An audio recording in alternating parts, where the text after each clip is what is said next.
Chapter 629. Meng Qingwu sent out an emergency spiritual conference invitation to the 6 empires. This so-called spiritual conference was connected to the spiritual helmets, using the spiritual helmets to create a conference hall. After all, these 6 famous characters of the continent were not small fries. If they could come and go as they pleased, would they still have any dignity to speak of? If they didn't have any dignity, Miracle City wouldn't have any good days ahead of them. The spiritual conference could solve their worries. The 6 powers had been staring at the Miracle Shopping Center's bidding list all day, and they had already realized how strong the Miracle Shopping Center was. If Meng Qingwu invited them to a spiritual conference at this time, they definitely wouldn't reject it. Therefore, they all put on their helmets at the same time. The Burning Heaven Emperor broke out in laughter when he came in. The Miracle Shopping Center's ability to make money really makes people jealous. Miracle City has this kind of money tree in their hands.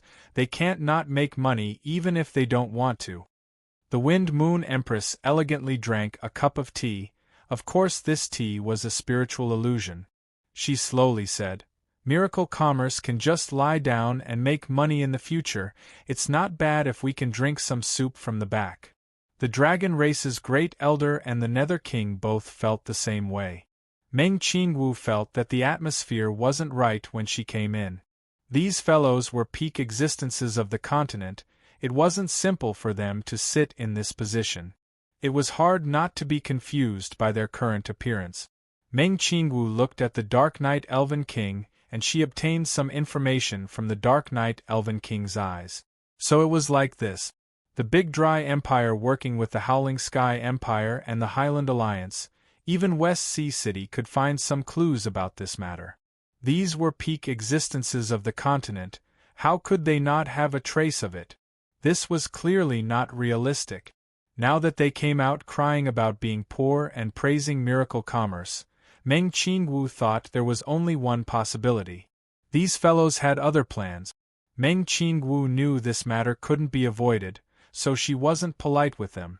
She was too lazy to beat around the bush as she directly said, "I think the various majesties already know about Miracle City's situation. Our opponent, the Big Dry Empire, has gathered 2 large powers to make a move on the wedding day in West Sea City. Your majesties should understand that the Miracle Continent will open on the day of the West Sea City's wedding. The opening of the Miracle Continent is very important to the sales of the helmets, and everyone will benefit from the helmet. In the future, you can rely on the helmets to earn tens of billions of source stones, so I hope that in this difficult time for Miracle City, everyone can help us." The few emperors were slightly stunned. Meng Qingwu directly threw out the problem and showed a weak attitude of asking for help, which surprised them. "It's not that I can't help you." A rough voice rang out. The one speaking was the Wild Beast Empire's Wild Beast Emperor. This Spirit Beast Emperor loudly said, "Only the Spirit Beasts are poor, so the military expenditure is not a small amount." Military expenditure? If you can't even take out the military expenditure, your Wild Beast Empire might as well be destroyed. Meng Qingwu knew that it was impossible to get through this without cutting a few pieces of flesh. She was already prepared for this from the beginning. After all, Miracle City was in a cooperative relationship with them, and not an alliance. They had no obligation to send troops for Miracle City, therefore they could only think of how to maximize their benefit. Miracle City wouldn't be destroyed this time, but once the Big Dry Empire's army interrupted the long-awaited West Sea City wedding, causing the opening of the Miracle Continent to be delayed, Miracle Commerce's reputation and prestige on the continent would be greatly reduced. Once West Sea City fell, Miracle City would lose the entire West Sea, which would be a very large loss. Meng Qingwu said without even thinking, "Miracle City only wants 10% of the profit from selling the helmets, the rest will belong to everyone here." This sentence was worth at least several 100 million source stones. What kind of concept was several 100 million source stones? The Wild Beast Empire was a bit poor, and the per capita value of the Spirit Beast Empire, they only received several 100 million in taxes each month. This was an empire with over 10 billion people, but their annual income was this pitiful. Meng Qingwu didn't even blink as she gave up several 100 million source stones. Don't you want source stones? Don't you want military expenditure? I don't believe several 100 million source stones aren't enough. City Lord Meng, please don't think that we're taking advantage of you. Actually, we really want to help you. Burning Heaven Emperor had a troubled look on his face. Once we start fighting, we will offend three forces of the same scale. We have to weigh the pros and cons carefully, so the matter of primordial stones is not important. Meng Qingwu directly said, "Everyone, don't forget that we are in a cooperative relationship. If anything happens to miracle commerce, you will all be affected. Once the miracle continent is delayed, the popularity of the miracle helmets will greatly decrease. Other than that, our future cooperation won't work and everyone will suffer losses. I'm afraid it won't be as simple as using source stones." The Burning Heaven Emperor shook his head and said, "City Lord Meng's words are reasonable, but just based on this agreement, it's a bit hard for us to make this decision." Meng Qingwu asked, "What does everyone want?"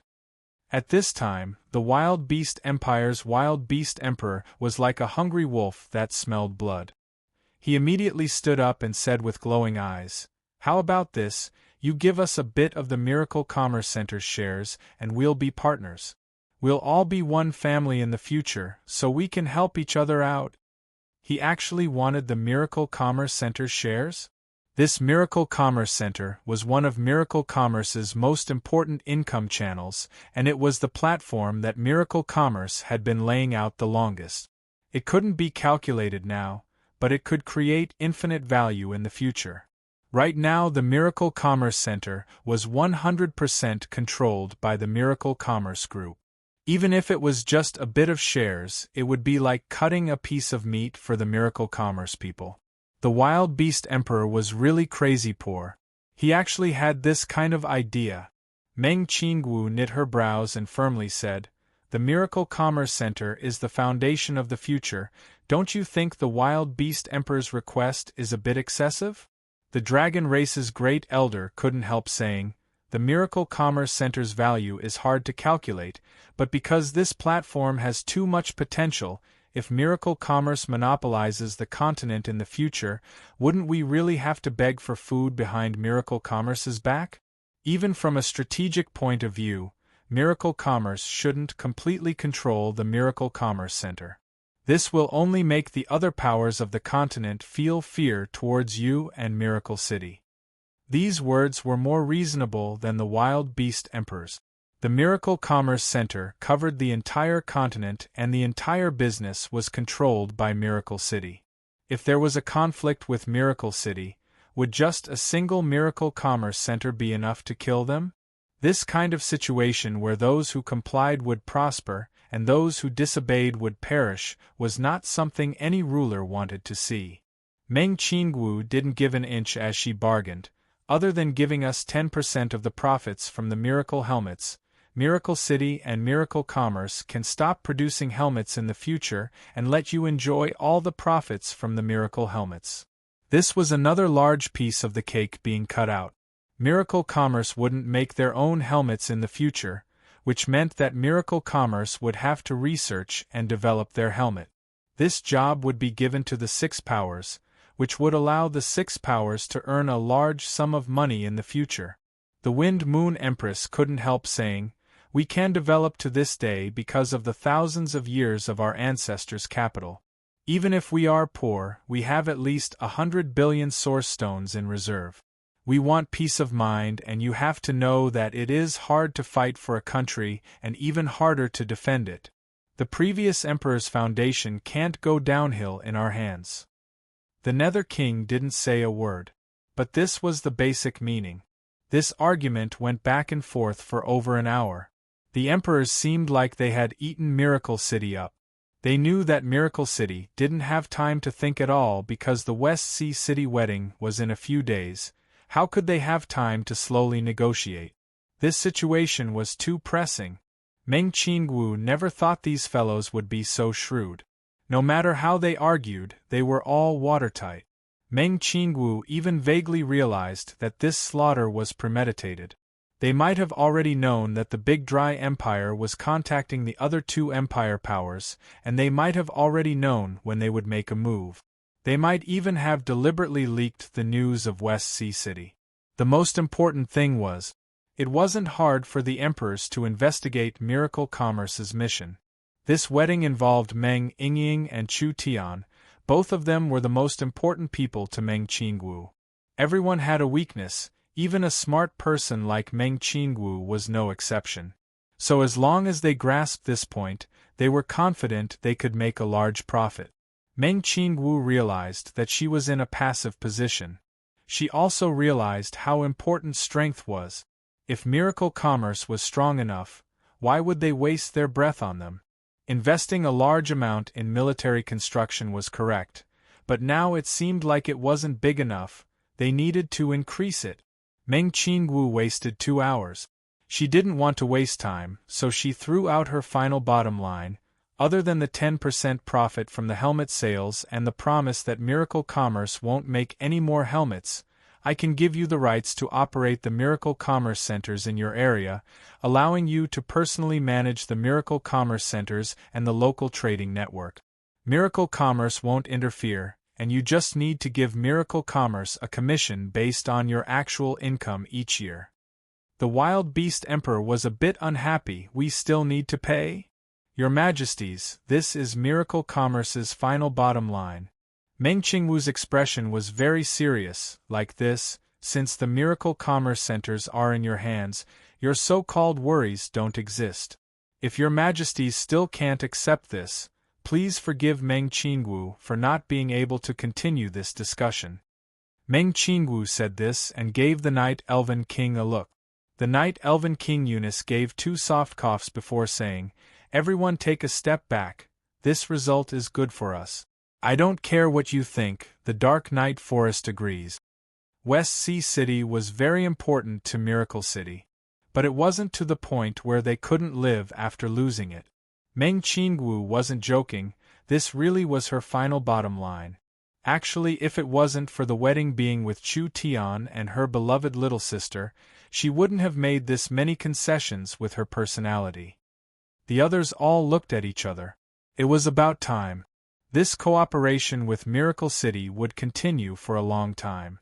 If their relationship was too stiff because of benefits, it wouldn't be good for anyone. City Lord Meng is truly worthy of being a female hero. This kind of courage is admirable. The Wind Moon Empress was the first to express her support. "We are all women, of course we have to support them." The Wind Moon Empire agrees. The Nether King said in a cold voice, "Agreed." 3 of the 6 powers agreed. What could the other 3 say? They had to respect Miracle City, so they all agreed on the spot. Chapter 630. The matter of Meng Qingwu being ruthlessly swindled in the negotiations made Meng Yingying so angry that she almost jumped through the roof. How could these fellows be this excessive? This was simply bullying people. This was clearly throwing stones at someone while they were down. This was clearly profiteering from someone else's misfortune. Ever since these people worked with Miracle Commerce, when had Miracle Commerce mistreated them? They built transport towers for them, built warehouses for them, and gave them communication devices, as well as many things that didn't earn them source stones. Now that Miracle Commerce was in trouble, not only did they not help them, they even demanded sky-high prices. "Young Miss Yingying, are you here?" Chu Tian was holding a bouquet of flowers as he gracefully appeared at the door. He saw that the 2 sisters' expressions weren't right and immediately walked over with a smile. He casually picked the flowers from the Miracle Gardens and placed them in a vase. "What's wrong with you 2 sisters today? Why do you look so unhappy? Is there something you're unhappy about?" Meng Yingying pulled them over. "Elder sister has been bullied by others because of us." Chu Tian was a bit stunned. "Bullied?" Meng Yingying waved her hands as she explained the matter. "Do you think it's infuriating?" Chu Tian knit his brows when he heard this. "Something like this actually happened? Then we'll give them a lesson. Come, we'll go find them and argue with them? Meng Yingying had a suspicious expression. Is there any use in arguing? Chu Tian changed his words and said, Then we'll fight them. Meng Yingying looked at him with wide eyes. Are you crazy? They are all empires. Chu Tian had an indignant look on his face. We can't argue and we can't fight, so what should we do? I'll have to help you vent your anger. Let me think about it. Meng Yingying felt a little guilty. She was afraid that Chu Tian would do something shocking again. It's never too late for a gentleman to take revenge. Anyway, we've already suffered a loss, so we should just endure it. Let them come and save us first. When we become stronger in the future, we'll teach them a harsh lesson. Chu Tian knew that Meng Yingying would have such an attitude and reaction. On one hand, Miracle City wasn't confident, and on the other hand, Miracle City didn't need to do this. Chu Tian had already inquired about this matter, and the worries of the emperors were completely understandable from their point of view. If Chu Tian was in their position, Chu Tian would be even more ruthless. After all, Miracle City needed the other side's help. How could there be this many good people in this world that didn't want any benefits? Yingying, forget it. We might have suffered a bit of loss this time, but we'll just lose a bit of source stones. It won't affect our strategy. Our miracle commerce doesn't lack sources of source stones, so we'll just let them go. Meng Qingwu's attitude was very good. Since this matter was already over, she didn't want to waste time on it. Now that they have obtained benefits, they have obtained the protection they deserve. They will be able to cooperate better with miracle commerce in the future, so miracle commerce didn't suffer a loss this time. Meng Yingying couldn't swallow this. But it was too hard to fight against these giants. She didn't have the courage. There was still time in the future, so she'll forget about it this time. At this time, Zero's smart brain suddenly said, The Wild Beast Empire has sent a piece of information. We have determined that it is accurate information on the enemy's distribution and movements, with an 80% accuracy. Do you want to take a look?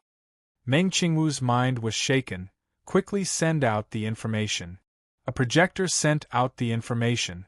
This information was very clear on the situation of the Big Dry Empire, the Highland Alliance, and the Howling Sky Empire. From the current situation, the three powers had already gathered their armies in the Big Dry Empire's territory. There were around 1 million of them, and they were all very mobile air forces. Chu Tian and Miracle Commerce didn't dare be careless this time. An entire 1 million, this wasn't a small number.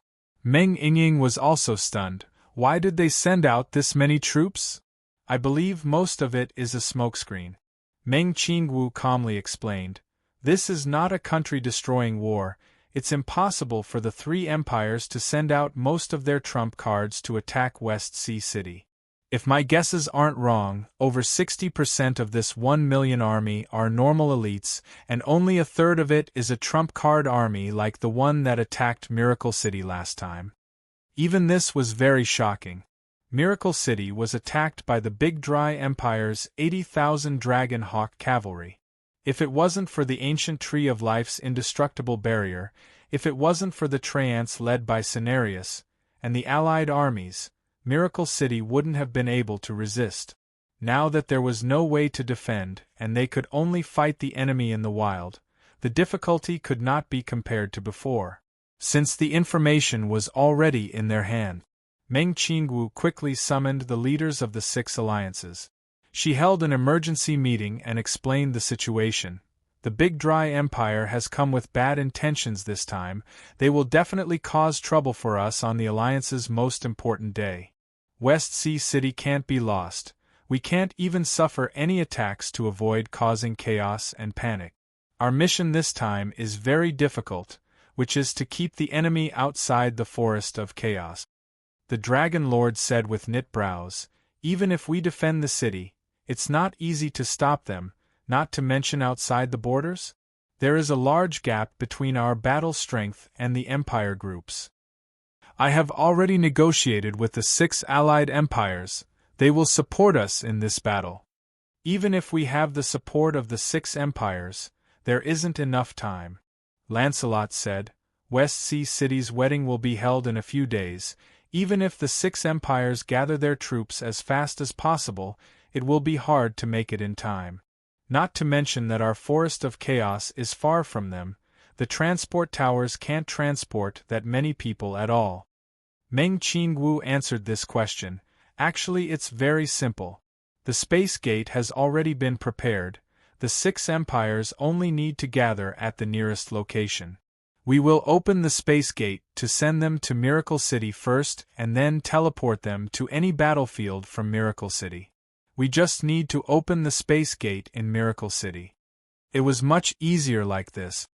We won't let everyone work for nothing this time. Meng Qingwu threw out another good news. From today on, Miracle City will no longer produce the miracle helmets, but we will give the helmet factory and related technology to everyone here as a reward for your help this time. Everyone revealed a look of joy. This miracle helmet was a very large market, and if they could get a piece of it, it would be a large amount of income. Meng Qingwu really had a way. She promised the rulers that she wouldn't produce helmets, but she gave the helmet factory and technology to the alliance members. This didn't go against the agreement and it created value for the alliance, allowing the partners to obtain real benefit. This large piece of fat meat was given to them to eat. How could they not work harder in this matter? Meng Qingwu continued to say, actually with the alliance's strength, everyone doesn't need to be pessimistic. Miracle City has already begun large-scale military investments, and with everyone's help, even in a fair situation, we might not lose to an empire-level power. These people were half believing and half doubting these words. Miracle City had indeed defeated the Big Dry Empire once, but that victory was mainly because the Big Dry Empire didn't have enough intelligence and their love rivals. Other than that, Miracle City had the advantage of being the defending side, and it hadn't been long since the second battle began. The 2 battles were just different in terms of strength. Chapter 631. Everyone is on the same side. Miracle Commerce does not have any secrets to hide from you. Meng Qingwu was not a boastful person. She knew that no matter how extravagant her words were, it was better to directly show everyone something. Therefore, she directly ordered the smart brain, Zero, please show the newest weapon to the sirs. Yes, Vice City Lord. Zero shot out several beams of light that landed in the center of the conference hall. The various beams of light combined to form a 3-dimensional image. This was a set of mech suits. There were 8 metal arms on the back, making it look like a large spider. This mech suit was completely different from the previous rough designs. The mech suit was completely streamlined, filled with a sense of technology and power. The single-soldier mech suit has always been one of Miracle Commerce's most important weapons, but compared to the previous designs, there has been a large breakthrough in this research. Zero immediately began to explain and the image began to change.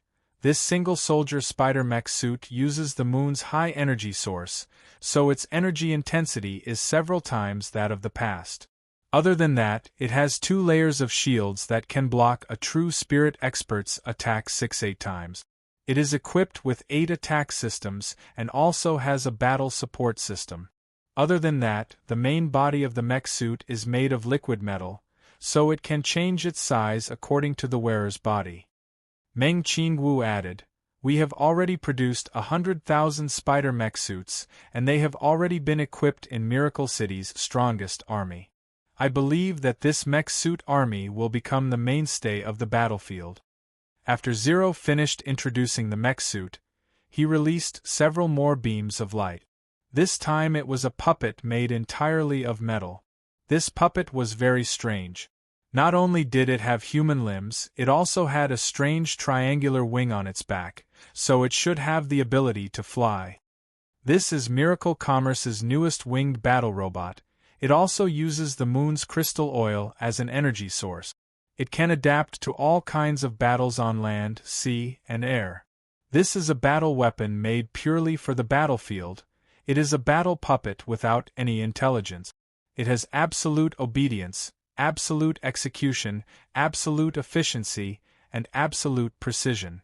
It can be directly controlled by a smart brain, with a total of 10 attack systems and weapons that can adapt to all kinds of battlefield environments. Meng Qingwu then added, Miracle City has already produced 50,000 of these winged battle robots. Their appearance will definitely be the enemy's nightmare. The 6 magnates were shocked when they heard this. Miracle City's new weapons used the special crystal oil energy extracted from the moon, so the strength of these weapons was several times stronger than before. Therefore, the power of the weapons and the defense of the shields were also several times stronger. This was a qualitative leap. The development of the moon had a large effect on Miracle City. Just the 100,000 mecha troopers and 50,000 mechanical soldiers would be a force to reckon with. With the help of the experts from a few major organizations, it would be enough to contend with an empire-level organization's army. Miracle City still had powerful warship. If they could send out several warships and several hundred Black Thunder fighters, they could even fight 1 or 2 of them. As everyone can see, Miracle City's equipment has been upgraded and the abilities of our fighter jets and battleships have been greatly increased. Other than that, there are many new weapons that everyone has never seen before, especially in the field of deep space weapons. I'll let everyone take a look now. After Zero obtained Meng Qingwu's permission, he released a 3-dimensional image. This was a large metal barrel with 2 iron wings slowly moving in the deep space. Actually, if one looked carefully, they would find that it wasn't a metal barrel at all, but rather a very large cannon. Zero introduced it. This is one of Miracle City's most important recent deep space laser cannons. It is over 500,000 meters away from the ground and is surrounded by the astral wind layer, so the continent's creatures can't approach it. The deep space laser cannon is a special source energy cannon. It is highly condensed energy and has a long range and high accuracy, becoming Miracle City's new top-tier weapon. The deep space laser cannon can shoot a strong energy beam from 500,000 meters away, directly attacking targets on the ground. This kind of weapon is basically unbeatable on the battlefield. The breathing of the Alliance leaders became heavy. What a terrifying war weapon this was! It was suspended in a place that people couldn't hit, but it could attack any target on the ground. It was simply a sword of judgment hanging above their heads, making it impossible for people to defend against it. Meng Qingwu saw everyone's expressions and revealed a proud smile. The deep space laser cannon is a weapon that Miracle City has just spent a lot of money on, only 2 of them have been made. We can use this battlefield to test the effects of the deep space laser cannon. This kind of basically unbeatable weapon appeared. It was an absolute nightmare for all enemies. The laser cannon could not only kill ground troops, it could also accurately attack enemy cities and hidden structures. With the continent's current level of warfare, they didn't have a good way to defend against this kind of weapon. Zero projected a 3-dimensional image again. This was another very special thing. It was like a huge round iron ball, but its surface was covered with dense holes. Zero explained, this is a deep space missile launch center that can store over 100,000 missiles at once. It is controlled by the smart brain and it can shoot out 200 missiles per second in a few minutes. If the deep space laser cannon is a fixed-point attack weapon, then the Deep Space Missile Launch Center is a god of destruction.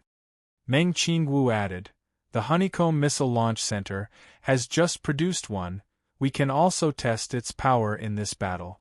It's a pity that Miracle City's new ship manufacturing factory hasn't been completed yet. Otherwise, once Miracle City's fleet reaches a certain scale, adding in the fighter jets, mech suits, mechanical soldiers, deep space weapons, and ground weapons, combining all of them, the continent won't need to fear anyone. Whether it was the Dragon Lord or the Elven King, they were all convinced now. Not only were they convinced, they were also shocked by Miracle City's military might. It was only a matter of time before this power dominated this plane. In short, in front of a great enemy, Our alliance has to be united. Meng Qingwu concluded, otherwise West Sea City will be attacked this time and we don't know where they will attack next time. Thunder's Fury said, we will advance and retreat with Miracle City. Right.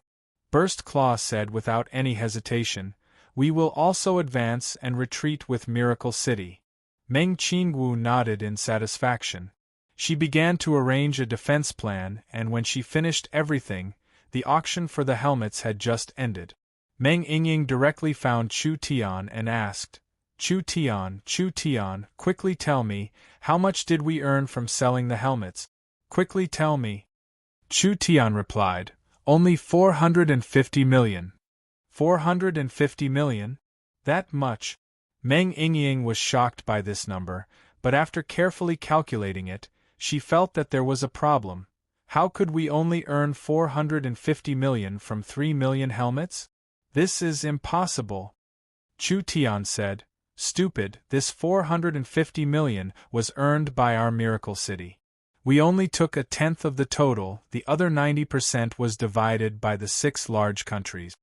A tenth was 450 million? Then wouldn't the total be 4.5 billion? Meng Yingying felt like she was suffocating and instantly felt a strong sense of dizziness. Although she knew that the miracle helmets were very profitable and that this number would exceed 3 times, she never would have thought that it would create a shocking 4.5 billion profit. The miracle helmets were a bit troublesome to make, but the cost was actually very low. The 4.5 billion was basically a profit, and each of the 6 large powers would receive around 670 million. This time, the emperors might not be able to close their mouths from smiling. Chapter 632. The 6 empire-level powers became the biggest winners in this matter. In this money-making operation, just by relying on Miracle City's hype, they instantly made 600-700 million source stones.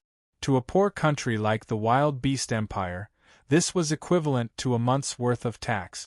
When Miracle City was in danger, they took advantage of the situation to obtain all kinds of benefits and protection.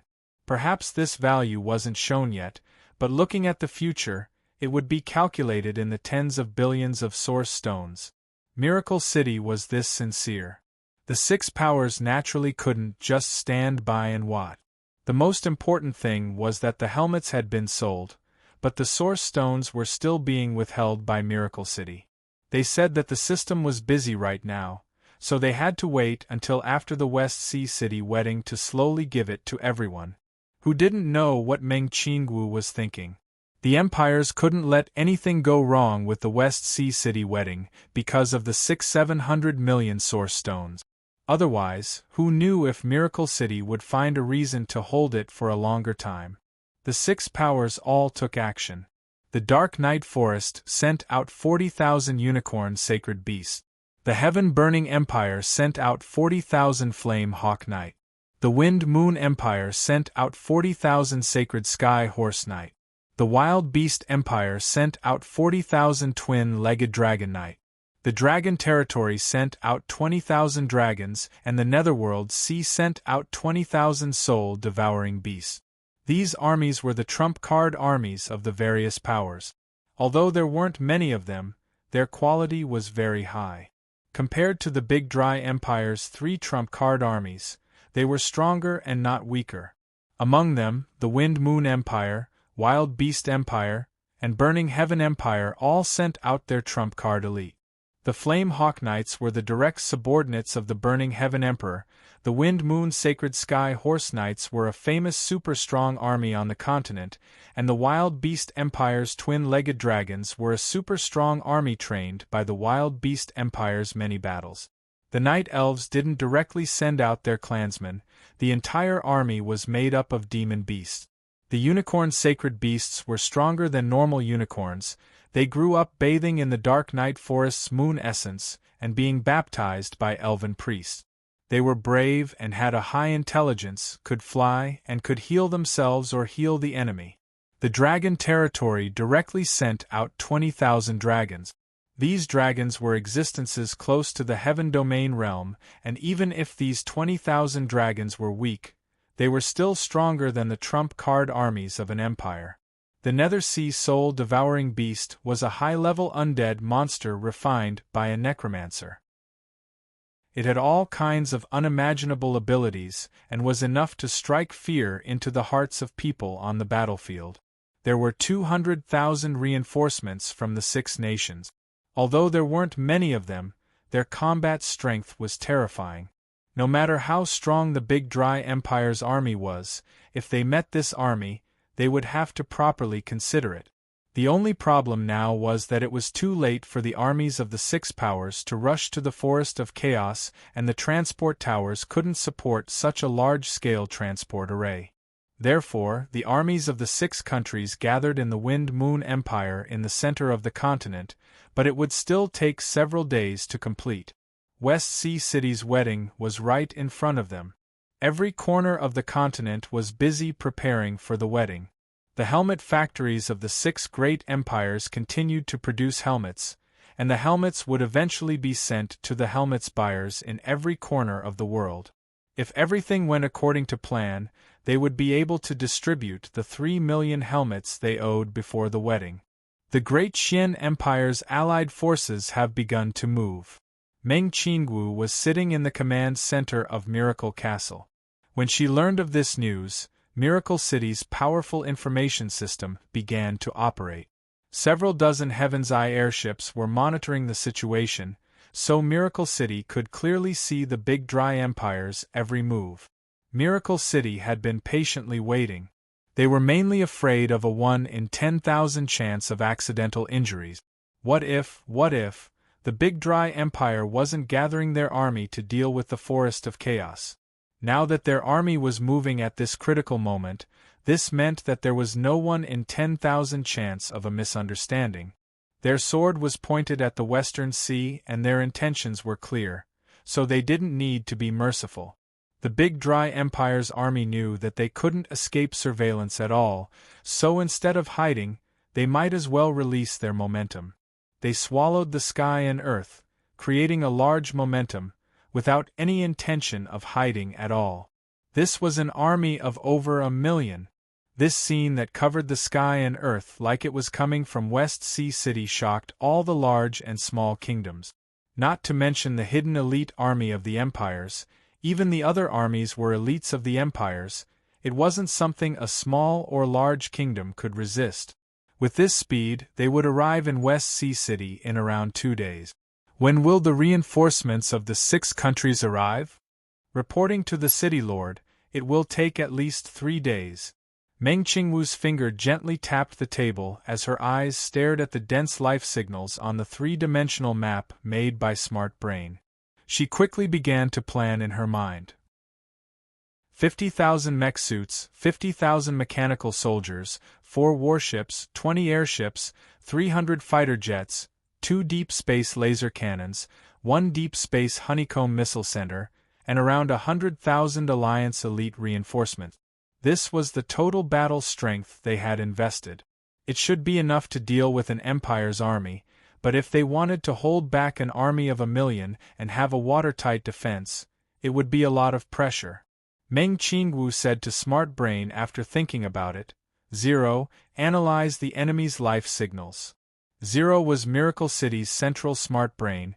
It could operate at a speed of 100 billion times per second and its intelligence was the strongest of all the Smart Brains. 0 was connected to hundreds of secondary Smart Brains, and these secondary Smart Brains were in charge of different areas, from the army, to production, to finance, to banks, to the army, to the city management, to transportation, and etc. After Meng Qingwu gave the order to 0, 0 sent the order to the surveillance AI. The surveillance AI contacted the Heaven's Eye airships that were hovering above the enemy and increased the intensity of the undead radar inside the Heaven's Eye airships to cover the entire army of the Deqian Empire. This data was then fed back to the AI to create an image and then fed back to the dynamic 3-dimensional map. The dynamic map in the command room was changing, and the color of the life signal changed to indicate the strength of the enemy. The effect was clear at a glance. Just as expected, although the three empires had mobilized 1,000,000 elite soldiers, only 1/3 of them could be considered top-notch trump cards, which was around 300,000. The arrangement of this army was very interesting. There was a large light dot in the center with a dark dot in the middle, just like a long snake. Although it was a good ambush, it couldn't escape Miracle City's research. Smart Brain made a large number of marks on the dynamic map. Sir City Lord, we've analyzed the enemy's movements and strength distribution over the past 6 hours, analyzing the positions of the various command centers. An army of over 1,000,000 was mainly composed of air unit. If there wasn't a unified command, there was no way to transmit orders and the entire army wouldn't be able to move for long, not being able to fight at all. So, to deal with this kind of army, if they could destroy the various command centers, it would cause a large disturbance to the entire army. In this kind of situation, their battle strength would definitely be high. Meng Qingwu quickly deployed the Alliance army. Zero suddenly said, "Sir Vice City Lord, our army is still lacking a frontline commander." Meng Qingwu had already thought of this problem.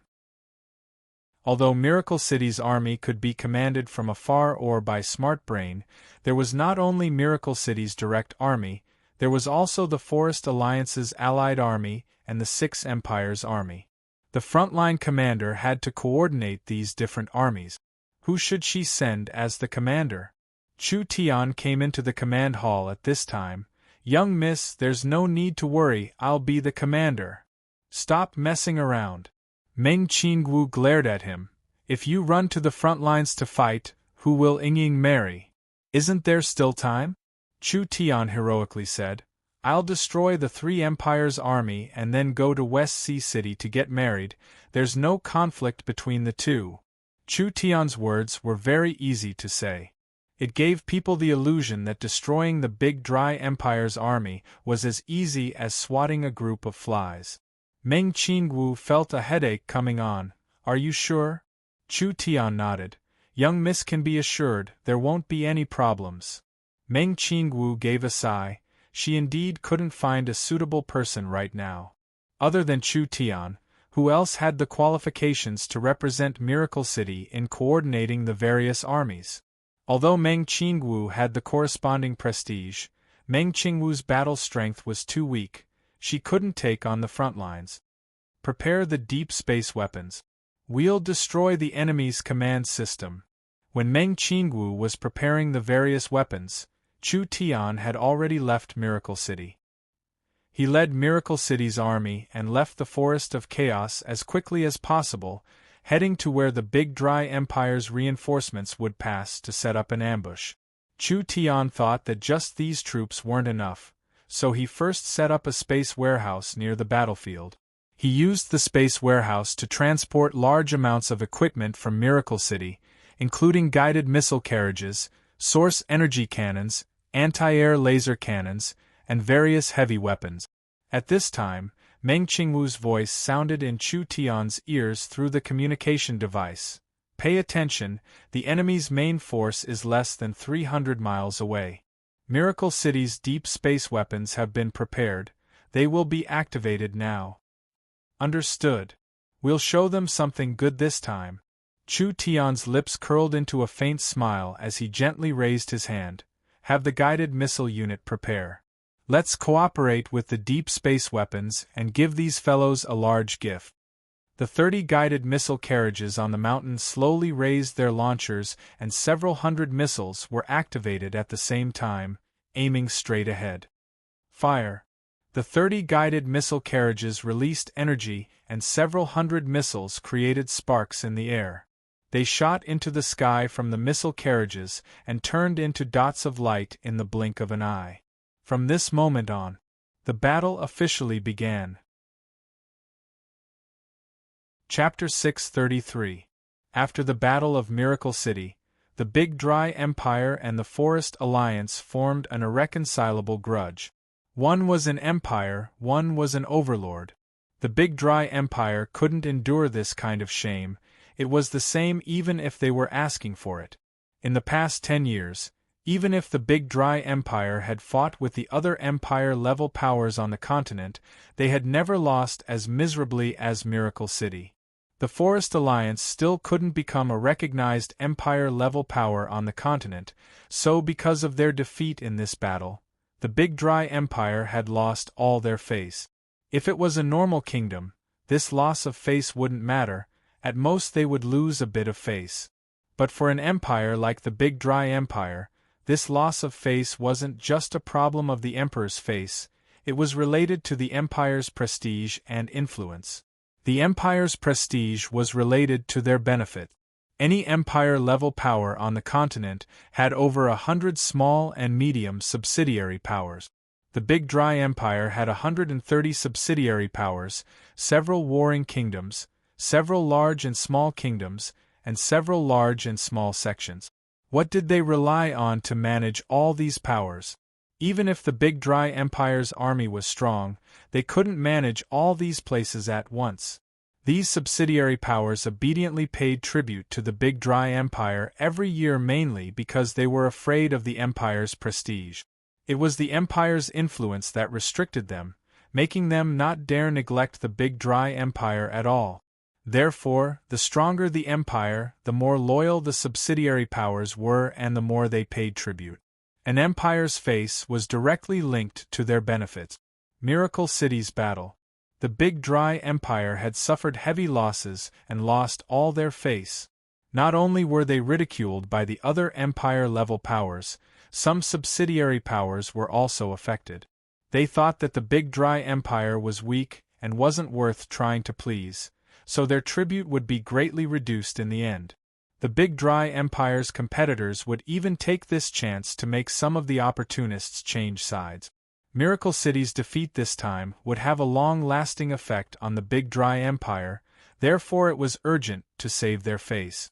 Next, Miracle City itself was becoming a serious threat. If they didn't personally see it, it would be hard to imagine that such a strange flower would appear on the continent. Miracle Commerce had only been established for 3 years, but it was a road that couldn't be completed in 300 years. Miracle Commerce's way of rising was very special. They didn't recruit soldiers, buy horses, fight, or expand their borders, but they had this kind of large effect. Although Miracle City was pushing aside the Big Dry Empire, the Big Dry Empire had been paying attention to Miracle City, so they knew what they had been doing recently. After the summit, Miracle City was getting closer to the 6 empire-level powers, which made the Big Dry Empire feel very uneasy. The rise of an empire-level power in the Forest of Chaos was only a matter of time. The most terrifying thing was not that there would be an empire power on the continent, rather it was that the Forest of Chaos had a very special position on the continent. It could become a link to other powers, finally forming a special alliance across the entire continent. If Miracle City really succeeded, the Big Dry Empire would find it hard to take a single step forward, and there would even be the danger of being swallowed. It was time to break his spirit. They had to deal a heavy blow to Miracle City. The Great Qian Empire had paid a high price to invite the two factions to form an army of 1,000,000 soldiers. Among them, there were close to 700,000 regular soldiers and about 350,000 elite soldiers. The Great Qian Empire had sent 150,000 of them. This army strength was enough to fight an empire. The Big Dry Emperor personally leading the army showed his determination to win. Miracle City's defenses in the Forest of Chaos weren't bad, but the Big Dry Emperor didn't believe West Sea City had this kind of defense. As long as they destroyed the Forest Alliance's West Sea City, it would be equivalent to cutting off the Forest Alliance's influence in the Western Sea. This would deal a heavy blow to the Forest Alliance and allow the Big Dry Empire to take back several Western Sea subsidiary powers. The Big Dry Empire's influence would expand to the Western Sea, and they could station a large number of troops in West Sea City as a springboard, constantly eroding the Forest of Chaos. This way, they could slowly defeat Miracle City. Other than strategic considerations, Miracle City's city lord Chu Tian had chosen West Sea City to hold his wedding, and the Miracle Continent would open on this day. The Big Dry Emperor chose Miracle City's most important day to deal a heavy blow to the Forest of Chaos. Your Majesty, the Big Dry Emperor! There are large flying objects in front of us. They are very fast. They should be Miracle City's guided missiles. When the Big Dry Emperor was commanding in the center, the messengers communicated with each other with their divine senses, quickly reporting the frontline situation to the Big Dry Emperor. Communication in this era wasn't very developed, and it was normal for such a large-scale army to be separated by several dozen miles. It would be too slow to send orders with their mouths, and it would be easy for the flags to be messed up. Therefore, the most advanced method of communication was divine sense. How many are there? There are around several hundred. Only several hundred? The Big Dry Emperor revealed a disdainful smile when he heard this. It seemed like Miracle City had already prepared a defensive line. They were trying to stop the Big Dry Empire's army from entering the Forest Alliance's territory, preventing Miracle City's most important day from being destroyed. The Big Dry Emperor wasn't worried about this at all, rather he fell into their trap. If Miracle City used the city as a defensive point, it would be a bit difficult for the army to fight. If they fought in the wilderness, no matter how strong Miracle City's army was, they wouldn't be able to stop this army. Even a true empire wouldn't be able to stop the Big Dry Empire's army, not to mention that Miracle City hadn't reached the standard of an empire, otherwise they wouldn't have cooperated with the 6 empires and made all kinds of concessions. Send down the order. The Big Dry Emperor didn't even think before saying, "Open the frontline army's barrier. The frontline army will advance and directly attack the Forest Alliance." The Big Dry Empire had been collecting information on Miracle City for research. Although there were many things about Miracle City that the Big Dry Empire didn't understand, at least they wouldn't be completely blind like before. Regarding the guided missiles, the source energy cannons, and the laser cannons, the Big Dry Empire had analyzed them and researched defensive measures. For example, Miracle City had the wall breaker missiles. According to the Big Dry Empire's records, this kind of missile had appeared in the battle between the Forest Alliance and the Eagle Burial Kingdom. This kind of missile was specially used to counter barriers and could destroy large-scale barriers. Therefore it was very dangerous in a battle between 2 armies. The Big Dry Empire divided their armies into front, middle, back, left, and right in order to avoid suffering losses. Each army had their own large-scale barrier, and each barrier had many layers, effectively blocking the effects of the wall breaker missiles. Other than that, the Big Dry Empire knew that Miracle City had things like airship. This time the Big Dry Empire sent out an elite army to defend the airship. They mainly appeared at the altitude of the airships, and as long as they found a target, they would immediately destroy it. They wouldn't give them a chance to drop bombs or cannons. It was just several hundred guided missiles. This didn't count for anything to the Big Dry Empire's army. This weak attack meant that the Forest Alliance's preparations were rushed. Perhaps the front lines wouldn't be that strong. Miracle City used high-tech weapons as their main fighting force, but they were lacking in foundation. They didn't have strong soldiers or strong experts, therefore when fighting Miracle City, they couldn't drag it out. They had to get close as soon as possible, this way they could minimize their losses. When the Big Dry Emperor had this thought, there was suddenly an ear-piercing whistle. A gigantic beam of light pierced through the heavens, shooting down from the distant skies like a sword of judgment. It fiercely stabbed into the formation, striking very precisely at the central command center where the Qian Emperor was located. Wherever it passed, it pierced through dozens of airborne cavalry or minor injuries. 2 messengers were also killed in a situation where they were caught off guard. What is going on? Where did this attack come from? The Big Dry Emperor angrily questioned. The army was clearly prepared to defend themselves, but now they were attacked from the sky without any warning. This filled him with shock and anger. As soon as his voice fell, Another giant beam of light fell down. This attack hit the command center where the front lines and instantly caused quite a bit of casualties and chaos. The third beam of light followed right after.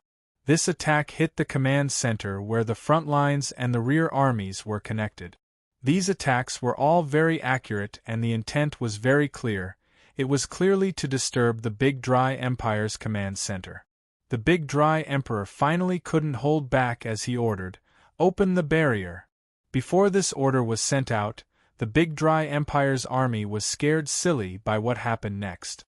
There were tens of thousands of small dots in the sky, and when they looked carefully, how were these small dots? They were all missiles that flew at over 10 times the speed of sound. Why are there so many? Where did they come from? The Big Dry Empire's army was all stunned. This kind of large-scale attack would definitely have a destructive effect on the army. The various armies didn't need orders to open the barrier, and at this time, the rain of missiles kept falling down, almost covering the center of the Big Dry Emperor's army. The instant explosion caused large casualties to the normal armies, and even the peak armies suffered quite a bit of damage. The most important thing was that, under this terrifying attack, the center army had been completely messed up, and now there was a problem with the orders. Beams of light fell down one after another. Every strike hit the command center at the right time. Although the few rounds of attacks did not cause any destructive impact on the army of the Great Qian Empire, they had completely messed up the army of 1,000,000 soldiers. Orders could not be transmitted, and the battlefield intelligence was transmitted incorrectly. As a result, the originally strict and orderly army was thrown into chaos. The entire army of 1,000,000 soldiers seemed to be falling apart. Chapter 634. Miracle City's deep space weapons stopped attacking. Of course this wasn't because Chu Tian and Meng Qingwu were being lenient. Although the deep space weapons were very effective, it was very troublesome to fill them with energy or ammunition. It would take several days to reload each time. Therefore they could only be used as a weapon to disturb the enemy, they couldn't be used as the main force to destroy the enemy. But Miracle City's deep space weapons had already completed their mission. The attacks from these weapons didn't cause many casualties, but they successfully caused chaos in an army of 1,000,000. This chaos was basically a disaster. The tens of thousands of small troops were in a state of collapse, running around like headless flies. There was no way to unify their orders, and they couldn't send out their attack orders, causing the entire army to collapse and lose their battle strength. Chu Tian observed the enemy's situation from afar. He saw that the densely packed enemy troops, which at first appeared like a dark cloud, appeared like a tidal wave. After the continuous roar, it was as if a string of firecrackers had been thrown into a swarm of flies, causing all the flies to be startled and fall into chaos. Not bad. Chu Tian revealed a satisfied smile. You can make your move now. Chu Tian's orders were instantly sent to the ears of all the combat units through the smart brain. All the combat personnel prepared themselves for battle. There were 4 large warships moving forward, and the entire fleet quickly took their positions. Each warship was 200 meters long, and each warship was covered in source energy cannons and laser cannons. Each warship had a powerful defense system, and there were 20 airships surrounding them, as well as 300 Black Thunder fighters. This was a very powerful modern army. When the Big Dry Empire's army faced the aggressive Miracle City army, they all revealed looks of shock and disbelief. But the army was in chaos, and they didn't have any orders, which caused the army to lose their cohesion. They were in a situation where they could fight freely. The result of fighting freely was that some people would retreat, some people would defend, some people would attack, and some people would watch. Not only were there no effective tactics, could this kind of battle not be chaotic? Could they gather their battle strength in this kind of battle? The entire army was scattered into a mess. If Miracle City's perfect coordination and high level of command allowed them to display 120% of their battle strength, Then the Big Dry Empire's army was in a state of chaos that reduced their battle strength to less than 30%. So now was the best time to attack. Miracle City's smart brain analyzed the attack routes and tactic. The entire process didn't even need Chu Tian to personally command as the army began to move. Boom, boom, boom. More than 100 weapons from the 4 warships fired at the same time. The dense barrage of weapons rained down on the enemy. The airships followed closely behind, creating another energy storm. The Great Qian Empire's army suffered heavy casualties from this round of attack. Such a heavy blow was enough to deal a heavy blow to their morale. Although the Great Qian Empire's army wasn't weak, once they lost their morale, the soldiers would lose their fighting spirit. How could an army without fighting spirit win a battle? Miracle City seized this chance to launch their strongest attack, sending out 300 fighter jets. These fighter jets were like sharp swords in Miracle City's hands. Although their destructive power couldn't compare to the large warships that were like mobile cannons, their mobility and flexibility far surpassed the warship. With the tactical strategy provided by the AI, these fighter aircrafts all charged towards the enemy formation like meteors, sweeping away a large portion of the chaotic enemy like harvesting wheat. Furthermore, they once again took advantage of the opportunity to directly charge into the depths of the enemy camp, dealing heavy damage to the command center that had yet to be reorganized. The Big Dry Empire's orders couldn't be passed down at all. When the Big Dry Empire's army was fighting their own battles, Miracle City's main army finally made their move. They saw the robot army and mech suit army rise into the air, adding up to around 100,000 of them. Although the scale was large, they didn't need any specific orders. Whether it was the mech suit soldiers, whether it was the robot soldiers, these armies could receive orders from the faraway Miracle City, and everything they saw would be sent back to be analyzed by the smart brain. The smart brain would then come up with a battle plan. These battle plans were detailed down to the smallest differences, and all the orders were given to the corresponding soldiers. No matter what situation they encountered, the smart brain would always come up with the most suitable method for the current situation. This was a perfect and invincible command system. The 50,000 robot soldiers were made up of robots produced by Miracle City. These robots weren't weak in battle, especially with their powerful attack systems. Just a single heavy source energy gun was enough to wildly attack a normal Empire's army, not to mention that the robots didn't just have heavy source energy guns, they also had large amounts of source energy cannons, laser cannons, and even self-destructing devices. They didn't have emotions, they didn't have pity, and they didn't have fear. This was a truly ruthless and perfect soldier. The 50,000 mech suit soldiers were carefully selected by Miracle City from the Forest Alliance and the Purgatory World. These soldiers already had decent battle strength, and adding in the mech suits, each one could display a terrifying strength. Their battle strength was not inferior to the Big Dry Empire's army at all. The Big Dry Empire's army was hit by 3 waves of attacks, and the 1 million-strong army showed signs of collapse. The Dragon Lord couldn't help giving an emotional sigh when he saw this from afar. We still underestimated Miracle City's strength. That's right, I never thought that the battle strength of Miracle City's army would be this strong. Thunder's fury was also filled with emotions. Although Miracle City had only been in the Forest of Chaos for a year or two, they had already surpassed all of their powers. Miracle City's technology is becoming stronger and stronger. With this kind of high-efficiency army, perhaps no one on the continent will be able to resist them in the future. Lancelot said, "Don't waste time, let's make a move as well." The Forest Alliance's reinforcements also joined the battle. This time the Big Dry Empire's army was completely defeated. It wouldn't be strange for this kind of large-scale battle of hundreds of thousands of people to last several days. Miracle City had completely scattered the Big Dry Empire's army, and it would take at least a day or two to reorganize. The battle had already been going on for half a day, and the Big Dry Empire's army had suffered heavy casualties, but Miracle City had the upper hand. The Big Dry Empire wasn't stupid, retreating was impossible. The army had set off like a rainbow, and if they retreated before they even reached West Sea City, it would affect their reputation and face.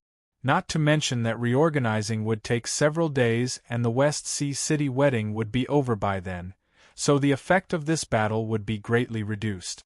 Kill. They couldn't stop. The Big Dry Emperor sent out all his generals. He didn't need to care about these normal elite troops. He just needed to gather his trump-card army, and this power was enough to easily defeat Miracle City's army. It was impossible for the 6 empires working with Miracle City to participate. Their armies were too far away, so how could the Miracle City army in front of them fight against the armies of 3 empires? Chu Tian raised his sword and took care of quite a few enemy generals. At this time, the young miss sent a message through the smart brain. We've detected that the peak forces of the Big Dry Empire are gathering. They are prepared to give up on the normal troops and gather their trump-card army. It's best if you don't fight with their peak forces. After all, they are the trump cards of the empire-level powers, so leave it to the 6 empire-level powers to deal with them. These fellows' reactions are quite fast. The distribution of the top forces of the Great Qian Empire's allied forces was originally a long line that ran from the front to the back. Now, this long line was slowly shrinking, preparing to form a ball. If they were to really group together, then their combat power could not be underestimated. Chu Tian said to Meng Qingwu, "Send the moving diagram over." Meng Qingwu sent over the analysis of the enemy's strength and numbers. Chu Tian roughly knew the situation with a glance. The reinforcements of the 6 empires haven't arrived yet, we have to stall for as much time as possible. Meng Qingwu asked, "What are you prepared to do?" "Cut them off." Chu Tian said without even thinking, "Have the mech suit, robot, and fighter units attack with me, we'll cut off their main force in one fell swoop." Meng Qingwu felt this was too risky, but it was an effective way to stop the enemy's battle strength from gathering. Now that the opportunity was gone, they couldn't delay it, so she immediately sent a message to the smart brain to let it make arrangements. The smart brain analyzed the composition of the enemy's army and finally locked onto a relatively weak area. As long as they could cut off the enemy here, they could cut off at least 50,000 of the enemy's army. They'll do it like this. Chu Tian didn't even think as he led the 100,000 soldiers to launch a surprise attack on the Big Dry Empire's army. The ace army of the empire and the elite army were as different as heaven and earth. Although it was hard to receive orders and tactics, these armies didn't fall into chaos because of this. But when they saw Miracle City take the initiative to attack, these soldiers were still shocked. Chu Tian shouted without caring about the cost, "Have the robot army take the lead. Even if we have to self-destruct, we have to scatter them for me." The robot army controlled by the smart brain flew into the air. They were like a group of moths that didn't fear death as they charged at the enemy. Chapter 635. When tens of thousands of robots were activated, countless thrusters created tens of thousands of energy streams in the air, causing the elements within dozens of miles to become chaotic. These combat robots raised their speed to the maximum in an extremely short period of time, and every single one of them opened their protective shield. They ignored the ordinary armies on the periphery and directly charged into the Great Dry Empire's formation, forcefully opening a path of blood and killing their way to the center where the core troops were slowly retreating. The expression of a Big Dry Empire general fell. "Miracle City is attacking, everyone be careful." As expected of the Empire's trump cards, the quality of these core armies was not something ordinary armies could compare to. Furthermore, the army was located in the core region of the army, so the impact they had just received was not too great. Thus, even without a central command, the formation did not fall into chaos. Now that they sensed the enemy's strong attack, they automatically assumed a defensive formation. Miracle City's countless robots were like human-shaped flying spiders, each one glowing with energy. This was the effect of their energy shields and various energy weapons. The Imperial champion raised his spear and roared, "Fight! For Great Qian!" Tens of thousands of battle robots shot out hundreds of thousands of light beams, instantly cutting apart the ordinary soldiers of the Great Dry Empire.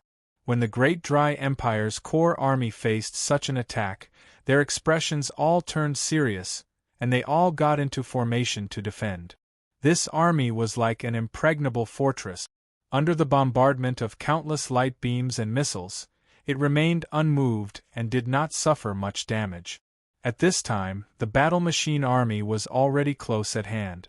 Both sides no longer had any fancy moves. They launched a naked collision in the air. Miracle City's machine army was met with a strong resistance. The Big Dry Empire's core army was completely different from a normal army. Each individual's battle strength was around the true spirit realm, and some of the generals were terrifying existences in the heaven domain realm. When they formed an army, their combined strength was hard to imagine. You want to threaten the soldiers of Great Gon with such puppet warriors? Clear out the enemy and return to the division to assemble. The Big Dry Empire's core army didn't spend too much energy to block Miracle City's robot army. They saw that Miracle City's strength wasn't that great, so they immediately changed from a defensive formation to an offensive one. They wanted to quickly clear out the obstacles here, so they could meet up with their main force and take down West Sea City in one fell swoop. The Golden Dragon Hawk Knight soared into the sky, the runes on his golden armor flickering. He was like a celestial soldier descending from the heavens. He was just an ordinary dragon rider, but his cultivation and techniques were not simple at all. The spear in his hand trembled, and in an instant, a flood dragon appeared in the sky. Its terrifying claws and fangs instantly launched 4 or 5 attacks. Dong dong dong dong. These ferocious attacks landed on a combat robot at the same time. However, they were all blocked by a layer of energy shield on the surface of the combat robot's body. The energy shield could only withstand 3 or 4 attacks at most before it became covered in cracks. The energy shield dimmed and shattered. Die! The 5th attack directly pierced through the robot's body.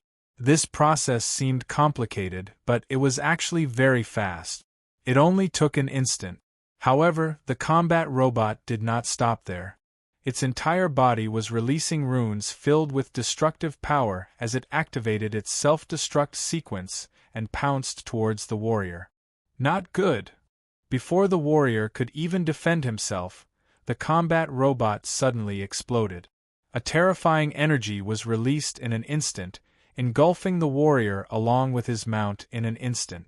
The energy inside the combat robot was very strong. If it was released in one go, it would be equivalent to a top-grade source energy bomb. If a low-level true spirit cultivator was blown up like this without any preparations, they would die on the spot. The Big Dry Empire's soldiers were still looking down on Miracle City's method. Although the combat robot's strength wasn't much in their eyes, when hundreds and thousands of combat robots launched this kind of suicidal attack was something that couldn't be seen in normal battles. Even the most valiant army wouldn't have such a scene. Only this kind of battle robot army that didn't have any consciousness and was controlled by a smart brain could do this. Too terrifying. Under this wave of wild attacks like moths flying into a flame, the combat robots used tens of thousands of soldiers to suppress the core trump card army of the Empire, causing quite a bit of damage to this army. Whether it was the Big Dry Empire's soldiers or the Big Dry Emperor, they had made a mistake this time. This was because the vanguard had to be a reliable army, so the entire army belonged to the Big Dry Empire. If this army was suppressed by Miracle City, the Big Dry Emperor's power in this army would decrease. This would greatly affect the confidence of the army and the confidence of their allies. Not only would it be very troublesome to adjust the formation, it would also cause a rift in the allied army when the time came. Whether the Big Dry Emperor was willing to admit it or not, whether it was the normal army or the core army, they had all been completely scattered. It was impossible for them to go back and regroup with the main army, not to mention that Miracle City's other attacks were still coming. They were busy dealing with them, so they couldn't escape for now. Damn Miracle City! Everyone felt a terrifying roar fall from the sky as a giant sword glow fell from the sky. It instantly turned into a dense rain of arrows, covering a large group of Miracle City's soldiers. Over 100 people were instantly killed, and there were several dozen big dry Empire soldiers among them. It was a high-level Heaven Domain expert. When everyone looked up, they saw a swordsman standing in the air. This person wasn't anyone else. It was the famous martial king of the Big Dry Empire, Jing Wuing. This was a peak expert in the 7th Heaven Domain layer. He was an illustrious character even on the continent. The Big Dry Emperor had to gather his troops in the center, so he didn't have time to personally make a move. When he found that the vanguard army was in chaos, he could only send the martial king Jing Wuing out. Jing Wuing was one of the strongest and most prestigious people in the Big Dry Empire, therefore his appearance was like a pillar for the allied army. He was like a magnet that attracted the scattered soldiers around him. Everyone passed down my orders. Jing Wuing didn't want to fight. Retreat with me. Want to retreat? Is it that easy? The Big Dry Empire's army didn't have time to react before a figure suddenly appeared in the sky above Jing Wuing. The Elven King Lancelot's robe fluttered as he held an ancient forest scepter in his hand, falling from the sky to attack Jing Wuing. Get past me first. The Eternal Forest's Elven King. Jing Wuing quickly raised his sword and sent out a 10-meter-long sword glow, but Lancelot slapped his scepter like he was deflecting a balloon. Many plants appeared around Jing Wuing, and they quickly wrapped around his body like poisonous snake. Jing Wuing was instantly wrapped up like a dumpling. Lancelot landed by Jing Wuing's side, and his long scepter slammed into Jing Wuing, instantly sending Jing Wuing flying. This attack heavily injured Jing Wuing's dantian, and the spirit energy in his body slowed down. He saw the Elven King chasing him again, and angrily roared out, "Little brat Chu Tian, if you have the guts, come out and fight. What kind of skill is a turtle hiding in its shell?" This kind of brainless provocation did not work on Chu Tian. Jing Wuing loudly shouted again, "What? Are you afraid?" Lancelot shook his head and prepared to raise his scepter. Elven King, wait a moment. Yuning was bored, and seeing that Jing Wuing's spirit energy was injured, his strength was greatly reduced. Yun Ying's strength was enough to deal with him, so he revealed a faint smile. "All right, as he wishes, I'll play with him." Lancelot was stunned, but he didn't have time to stop him. Chu Tian soared into the sky, but he did not fly. Rather, he used short-distance teleportation, teleporting 5-6 times per second. The sky was filled with Chu Tian's positions. His right hand pulled out a black sword that condensed a powerful destructive and spatial energy, slashing at Jing Wuing. Dang! Jing Wuing raised his sword to block. Jing Wuing was still a 7th Heaven Domain layer expert. Although he had been heavily injured by the Elven King and his cultivation had been reduced, he shouldn't have lost to a brat. Who would have thought that when the two swords collided, the surrounding space would shatter and Jing Wuing's sword chi would be completely scattered. Chu Tian only used a single slash to force back a respected martial king. You actually... Jing Wuing never would have thought that Chu Tian would already have a Heaven Domain realm cultivation, and he never would have thought that Chu Tian's battle strength would be this strong. Even if his spirit energy had been reduced due to his injury, it was not a battle of 2 or 3 levels. Rather, it was a battle of around 5 levels. Chu Tian's phaseless sword first slashed out. Jing Wuing was still a famous expert no matter what. Although the phaseless sword was incomparably dangerous and had shocking killing power, he could still dodge it with his ability. Jing Wuing's current situation was not good. After all, with an expert like Lancelot present, it was impossible for him to take advantage of them. Retreating now was the right choice. Jing Wu-ing couldn't retreat. If Jing Wu-ing escaped, the front lines would be defeated and the main army would be greatly affected. Not to mention with Lancelot watching, how could it be easy for Jing Wu-ing to retreat? So the best method was to capture Chu Tian in battle. Although this fellow had broken through to the heaven domain realm, he still wasn't mature enough, so Jing Wu-ing was confident he could fight. Shadowless sword array. Jing Wu-ying's hand flew out and disappeared in midair. Tens of thousands of invisible sword chi appeared in all directions, and each sword chi was hidden in the air. It was like a wild wind that could appear at any time. Once this power was released, it would be an incomparably terrifying sword chi storm.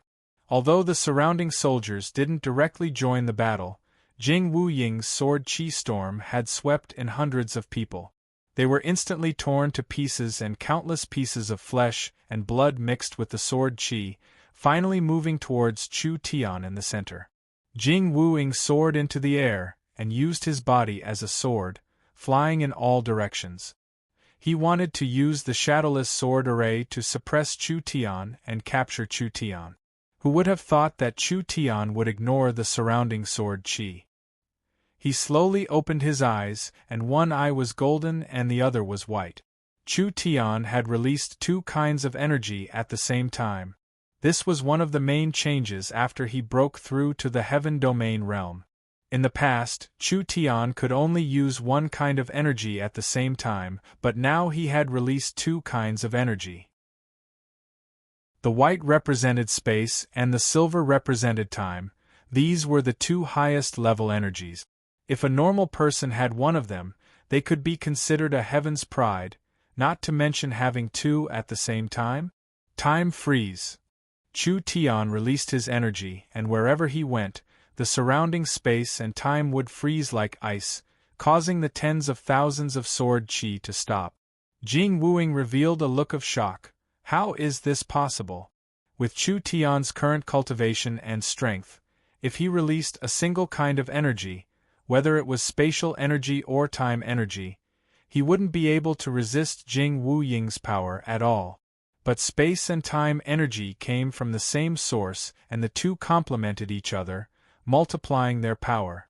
Chu Tian released all his spirit energy and the black sword interweaved with the silver and white energy, phaseless void slash. This sword glow flashed in the air, making it hard for people to see it with the naked eye, instantly disappearing into the void. Jing Wu-ying's body stopped in the air, and he revealed a look of disbelief. Then his protective spirit energy shattered and his body was cut in half, falling down from the sky. The Martial King is dead. The Martial King is dead. The Big Dry Empire's army instantly fell into chaos. The Martial King Jing Wu-ying was one of the strongest people in the Big Dry Empire's army, but this kind of powerful existence had actually died under Chu Tian's sword. This was a destructive blow to the morale of the army, so the morale that Jing Wu-ying had gathered collapsed once again, and it collapsed even faster than before. It would be hard for the Big Dry Empire's army to gather again in a short period of time. Chu Tian's goal had been achieved, and he had just used up all his energy, so he immediately used spatial energy and teleported back from the front lines. My task has been completed. The young miss urged me just now. Chu Tian nodded at Lancelot, Nidhogg and the others. I'll leave the front lines to you guys, I'm going back to get married. The few of them looked at each other and smiled bitterly. This kind of battle where the sun and moon did not shine was actually treated by Chu Tian as a game. It really made people not know whether to laugh or cry. Chapter 636. The news of Jing Wu-ying's death spread through the army like a plague. Especially when the frontline army reached the central army, it made the expressions of the Big Dry Empire's high-level members change. This was a situation they never expected. Jing Wu-ying was not just the Big Dry Empire's king, he was also a great general, which was one of the highest ranks in the army. Ignore the frontline army. Heaven Emperor's anger could be imagined. Even though he didn't display it as a monarch, Cracks were quickly appearing on the armrest of Heaven Emperor's throne. He suppressed his voice and said, "Directly transfer 50,000 dragon riders from the Central Army and reorganize the offensive formation. This Emperor will personally take command of the vanguard. Everyone, prepare to launch a powerful attack." The surrounding people understood when they heard this. The big dry Emperor was truly enraged this time. The vanguard army was the army most likely to have large-scale casualties. Therefore it wasn't suitable for two allies to be the vanguard, but the Big Dry Empire's vanguard army was already in chaos. Taking 50,000 core soldiers from the Big Dry Empire's central army would definitely cause chaos in the Big Dry Empire's army, and it would increase the casualties of the Big Dry Empire's army. The Big Dry Emperor already couldn't care about this. He was currently enraged. He just wanted to quickly end this battle. The Big Dry Empire's army was in chaos. Although Miracle City's forces had been exhausted in the previous charge and they could barely defend, it was impossible for them to attack again. However, reorganizing the army was not an easy matter. The Big Dry Emperor allowed the vanguard army to continue fighting the enemy, while the middle, rear, left, and right armies began to adjust. After spending most of a day, they finally managed to stabilize the chaotic situation. But at this time, a sharp ear-piercing sound rang out. It was like a large stone had been thrown into the space behind Miracle City's army. The entire space began to tremble and finally a giant gate appeared. Even if the Big Dry Empire's army had never seen a space gate before, they could still feel the powerful spatial energy coming from it. Everyone's expression changed. What was this? Why would such a powerful energy descend here? This is bad. Quickly attack. Destroy that gate. The Big Dry Emperor thought of the rumors of Miracle City conquering the Purgatory world. He was only half believing it, but he never thought that this kind of thing would actually exist in this world. Therefore they couldn't wait for the army to gather before attacking. This terrifyingly large coalition army swept across the sky and covered the earth. Seeing this, Lancelot frowned. "The enemy is too strong, we should retreat for now." The Dragon Lord agreed with Lancelot's words.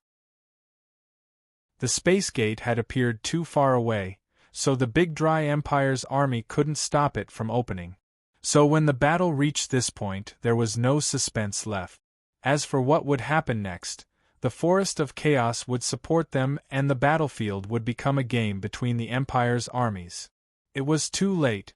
It was too late. The Big Dry Emperor could sense that the spatial gate had stabilized from instability, and then a powerful pressure came from within. He saw the reinforcements of the 6 empires swarming out.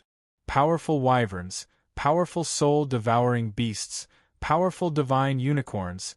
The combat power of the continent's civilizations instantly filled the entire space. The reinforcements from the 6 great empires were fighting independently.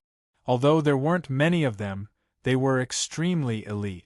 Therefore, they quickly formed a powerful fighting force in the wasteland. Before the Great Gone allied army could even get close, the 10-20,000 wyverns of the dragon territory made their move first. They didn't make any real attacks, they just released a wave of dragon's might together. The dragon's might was a special ability of the dragon race. This should be a kind of spiritual deterrence that could make low-level demon beasts have a mental breakdown. If it was serious, they wouldn't even be able to move and could only shiver as they lay on the ground for the dragon race to enjoy. The Big Dry Empire's army was mainly made up of air troops and very few of them had the ability to fly, so they had no choice but to rely on flying demon beasts. This wave of dragons might could be said to have an immediate effect, being more effective than any real attack. The Big Dry Empire's army was in chaos again. The reinforcements of the 6 kingdoms took this time to appear, and they began their first wave of attack. The Dark Knight Forest Unicorn Beast was the fastest, and with the wisdom of several Dark Knight Elf Elders, they formed a group. The one at the front was the Unicorn King, which was a powerful existence in the 7th to 8th heaven domain layer. The entire army moved at the same time and instantly released a bright energy. It was like a treasure sword covered in holy light as it charged at the enemy at an unbelievable speed. The dragon territory's army of 20,000 followed behind. The dragon race was a powerful and ancient race, so even if they were at a disadvantage in numbers, they could still easily overwhelm the enemy. In the face of such a terrifying attack, the great Qian Empire's army was thrown into confusion. Miserable cries and wails filled the entire sky.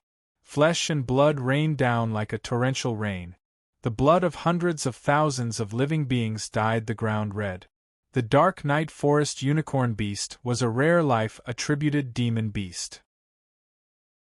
Their horn connected their allies together, and when an ally was attacked, as long as the damage was within a certain limit, it would be shared by the allies around them.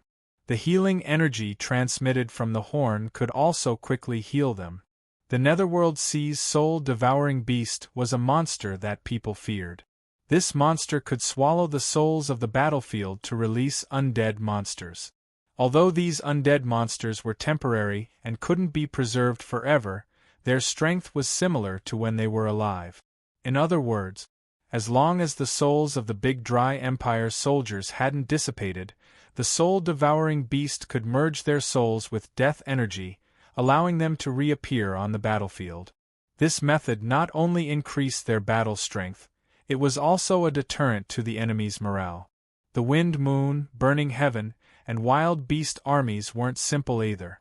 This dark battle lasted for half a day before the Big Dry Empire's army completely collapsed.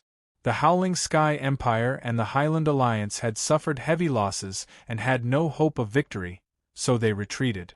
Their two allies had already left, so what value was there for the Big Dry Emperor to fight alone? There was no other way. This battle was a complete failure. Just as the Big Dry Emperor was about to leave. At this moment, a figure appeared behind him.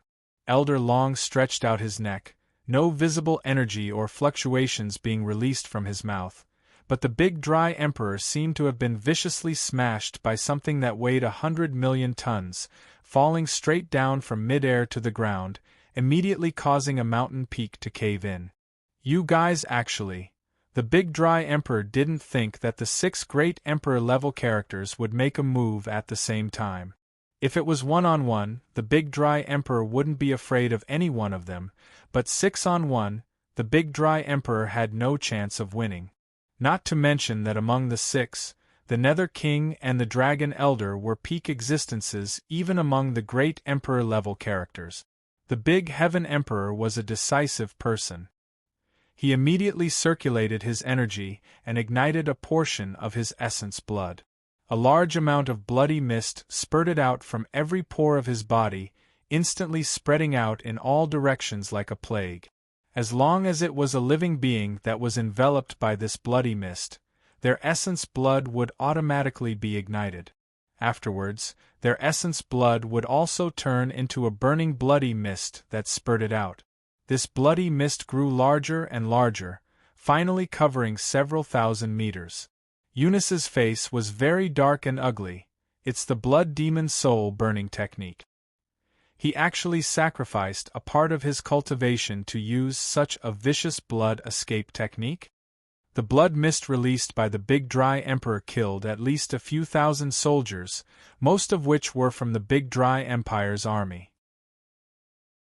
However, these soldiers' essence blood was ignited and turned into energy that fell on the Big Dry Emperor's body, making him look like a meteor as he flew across the sky, instantly disappearing from sight. The 6 great emperors made a move at the same time to dissolve the blood mist that seemed to want to devour the entire battlefield. When they worked together to suppress the blood mist, the Big Dry Emperor had already disappeared. Damn it! Did he escape? The Wild Beast Emperor's face was filled with anger. It was 6 against 1 and they still let the other escape. This was a bit embarrassing.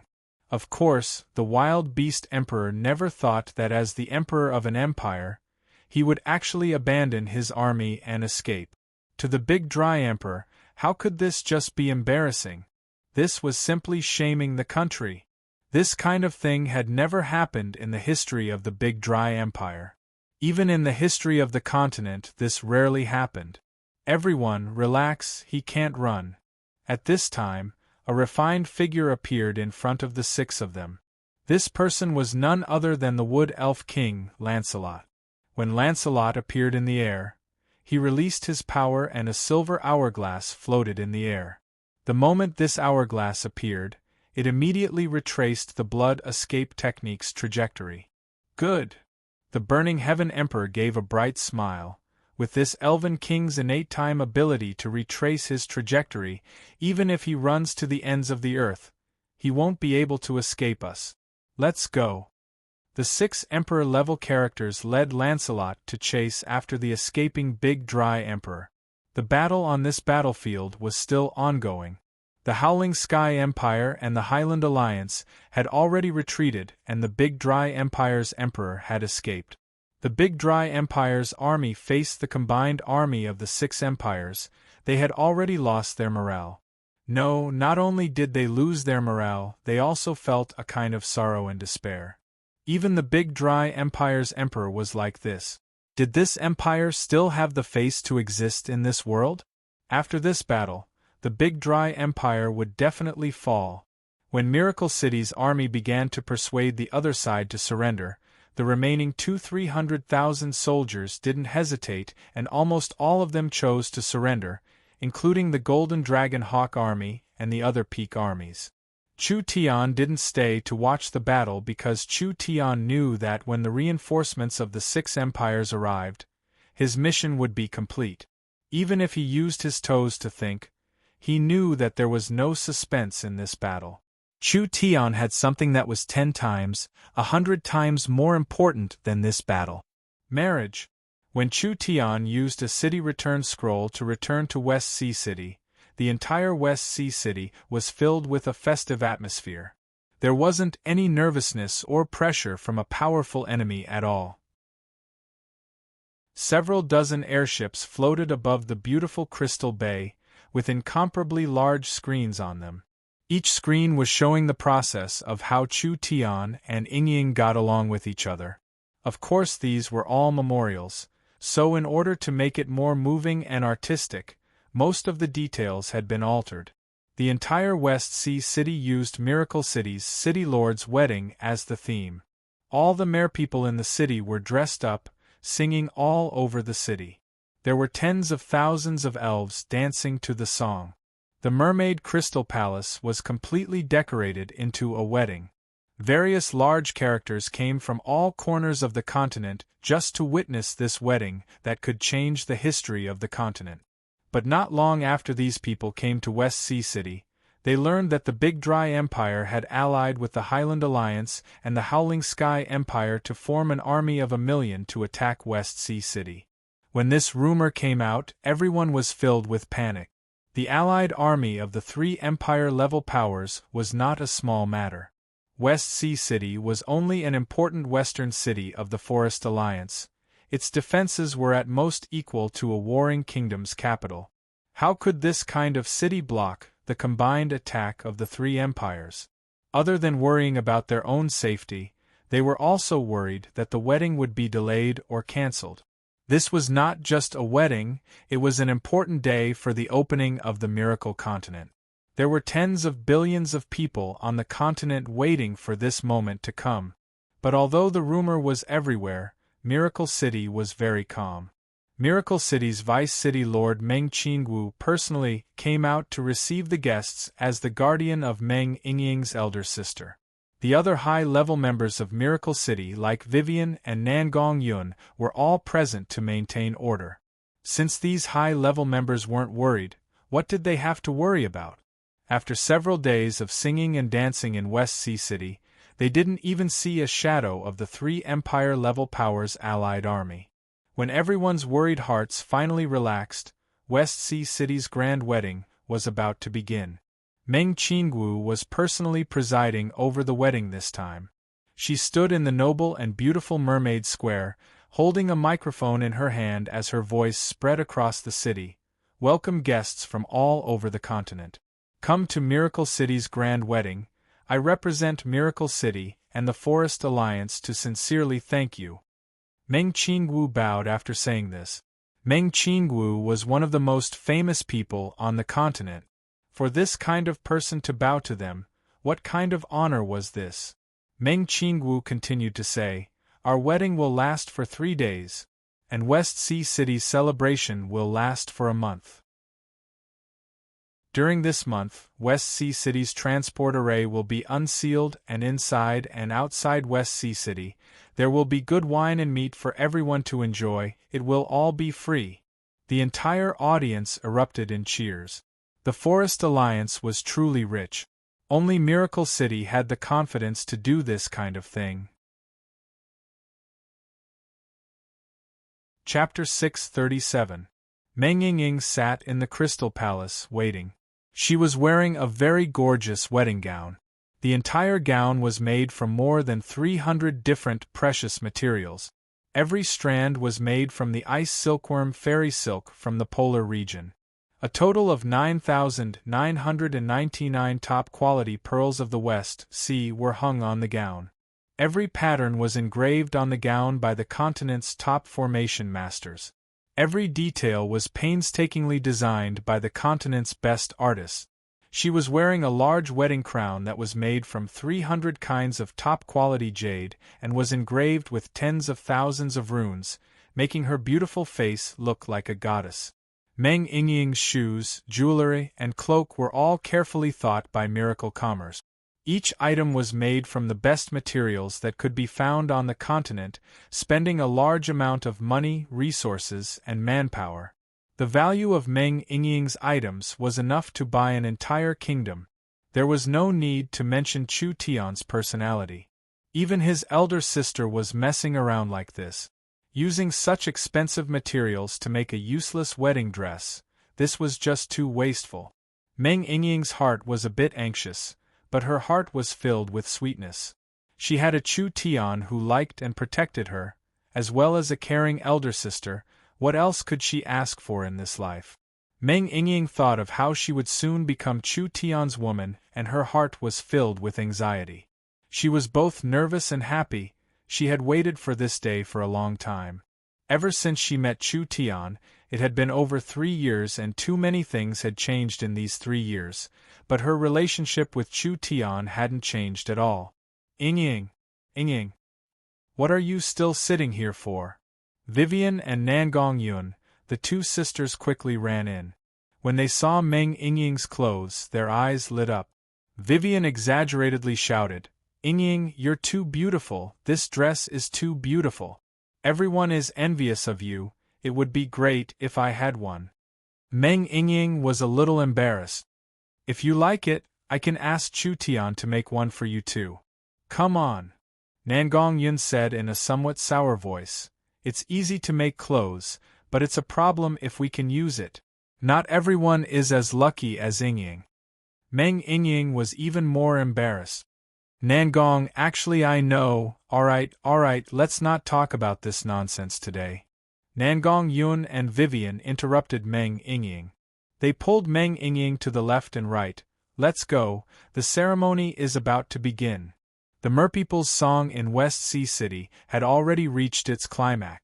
Countless conch horns and musical instruments released a heavenly sound. Today's two main characters, Chu Tian and Meng Yingying, had finally appeared. Chu Tian was also wearing a wedding robe, but compared to Meng Yingying's luxurious beauty, his clothes were more elegant. When the two of them stood together, they were like two gods descending from the heavens, releasing a dazzling light that people couldn't look straight at. It had finally begun? There was more news coming at this time. Miracle City's army and the Big Dry Empire's army were engaged in an intense battle several thousand kilometers away from West Sea City. This battle lasted for 2 days and 1 night, and there were corpses all over the battlefield. Blood flowed like rivers, and it was incomparably tragic, but Miracle City had successfully stopped the Big Dry Empire's army. The Big Dry Empire's army came with a large momentum, but they couldn't even enter the Forest Alliance's territory. This news not only made everyone feel relieved, it also made them realize how strong Miracle City was. Even if 3 empire-level powers worked together, they still couldn't invade, so which power on the continent could pose a threat? "I believe everyone has been waiting," Meng Qingwu loudly announced. "Now let us officially begin." There were countless races and countries on the continent. Each race and country needed to hold a ceremony to welcome a wife, but there were countless races and customs, there was never a set pattern. The Forest of Chaos was different from any other place, so there was no need to stick to tradition and they could create their own innovations. Chu Tian held Yingying's hand as he walked out. Meng Qingwu and Chu Tian didn't like complicated ceremonies, only the elves liked to do this. The two of them pursued efficiency, practicality, beauty, and depth, so the ceremony was divided into 3 stages. Oath, contract, sacrifice. Meng Qingwu held the microphone and said to everyone, "Now we ask our city lord and the city lord's wife to announce their oath to the world. The greatest honor of my life is to be able to stand here." This oath stage was just a simple expression of sincerity. There was a loudspeaker, a broadcast, and a sound transmission method, letting each word spread to every corner of the continent, letting everyone feel a deep sense of romance. Chu Tian spoke for an entire 10 minutes, revealing his true feelings without any pretense. He pulled Meng Yingying's hand. "Yingying, from today onwards, I am willing to accompany you as your husband. I will love you and protect you until the end of the world, until the end of time, until the end of my soul, so please marry me, all right?" Suddenly music filled the air. The atmosphere was pushed to its peak. Meng Yingying couldn't even stand straight from crying. There were many merpeople and elves present that were moved to tears by this oath. Next was Meng Yingying's turn. Meng Yingying took the microphone and calmed herself down. I don't know what to say, but Yingying, from head to toe, from heart to skin, as well as soul and spirit, everything is yours. I am willing to be your wife until the end of time and the world. The two of them kissed in front of countless people. Vivian and Nangong Yun were so touched that they were confused. The two of them were saying their love to each other in front of the entire world. This was truly unprecedented. This was too romantic, it made people envious. As women, if they could have this kind of honor, they wouldn't have any regrets even if they died. Meng Yingying was the same. She felt like she had become the happiest woman in the world at this moment.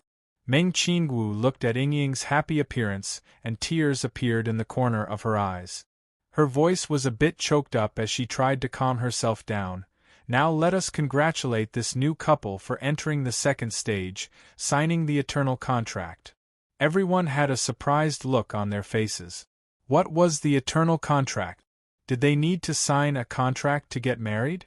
Meng Qingwu explained, "The eternal contract is an eternal contract specially invented by the city lord. It uses the ancient tree of life's bark as a medium and the eternal well's water as ink to write a contract. This contract doesn't actually bind people, but it can make the souls and spirits of the two parties closer. Even if they are separated by the ends of the earth, they can still feel each other's existence. The contract is signed and will be effective forever. Even if one's soul reincarnates, it cannot be erased." There was actually such a strange contract in this world?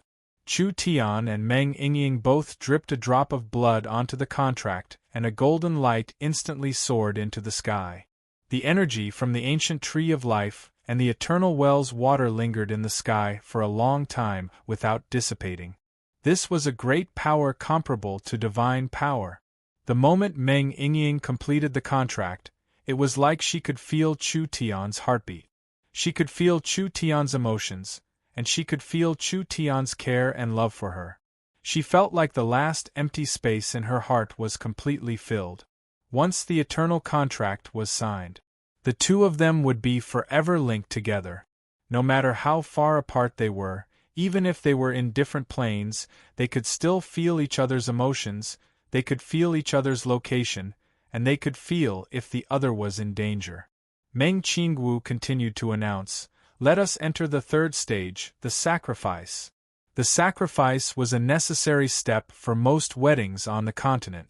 It was also the most troublesome and most important step, so it was usually done as the first step. But Miracle City didn't care about this. In the eyes of Miracle City's people, the oath and the contract were more important. As for the sacrifice, it was dispensable, but in order to make this wedding more grand and luxurious, they held a large-scale sacrifice. This sacrifice process was very long.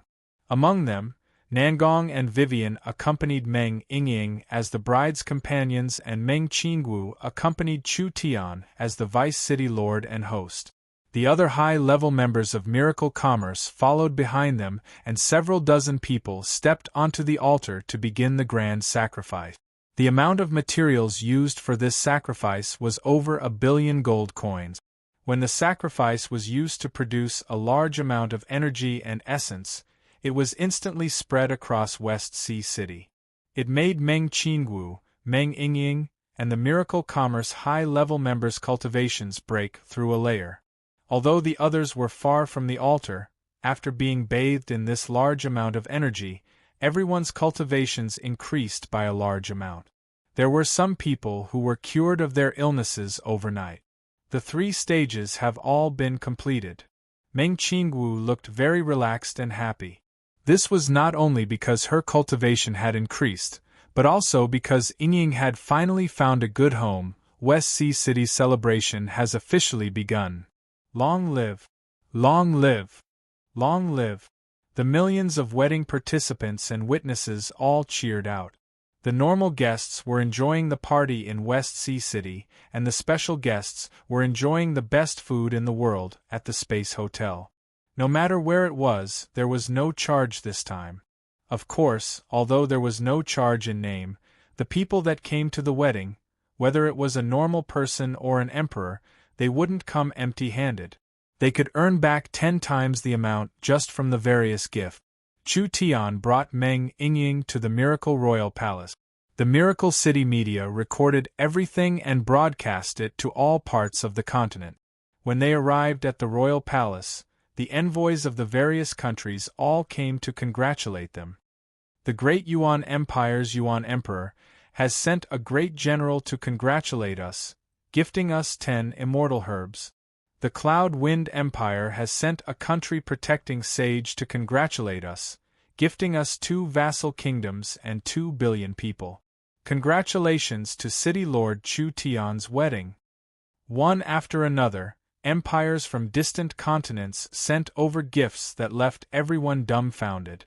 There were divine weapons, immortal herbs, land and people. It was simply as precious as possible. Now these countries all recognized Miracle City's position and potential.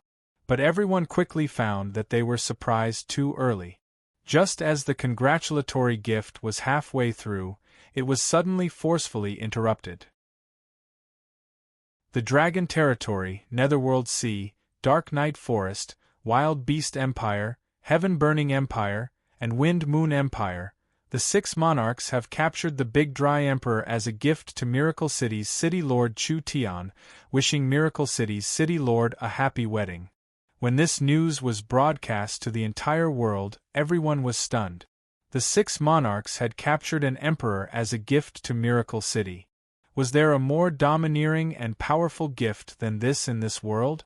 This was not a normal mission, this was an emperor. When Chu Tian learned of this news, he laughed. "I'll have to trouble the 6 of you, please take a seat. You dare to give it, father dares to accept it. It's not a big deal, isn't it just an emperor?" From now on, he was Miracle City's prisoner. This time, the people of the continent not only felt Miracle City's wealth and Miracle City's strength, they also deeply felt City Lord Chu Tian's tyranny. Chapter 638. West Sea City's Wedding. It shook the continent in one fell swoop. 6 great characters with the status of emperors working together to present gifts could be considered unprecedented. These 6 existences that could shake the continent with a stomp of their feet, for them to appear together was already a shocking piece of news. Just this point alone was enough to give Miracle City face. Not to mention this kind of grand feat? Although Chu Tian's reputation on the continent wasn't small, it wasn't equal to them.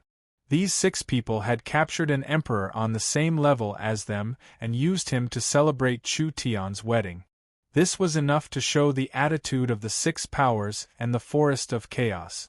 The Big Dry Empire's position on the continent was known by everyone. Now that the emperor had been captured, this would have an unimaginable effect on the Big Dry Empire. Chu Tian would step on an emperor to obtain an even higher prestige. The 6 emperors had decided to support Chu Tian to reach the same peak position as them.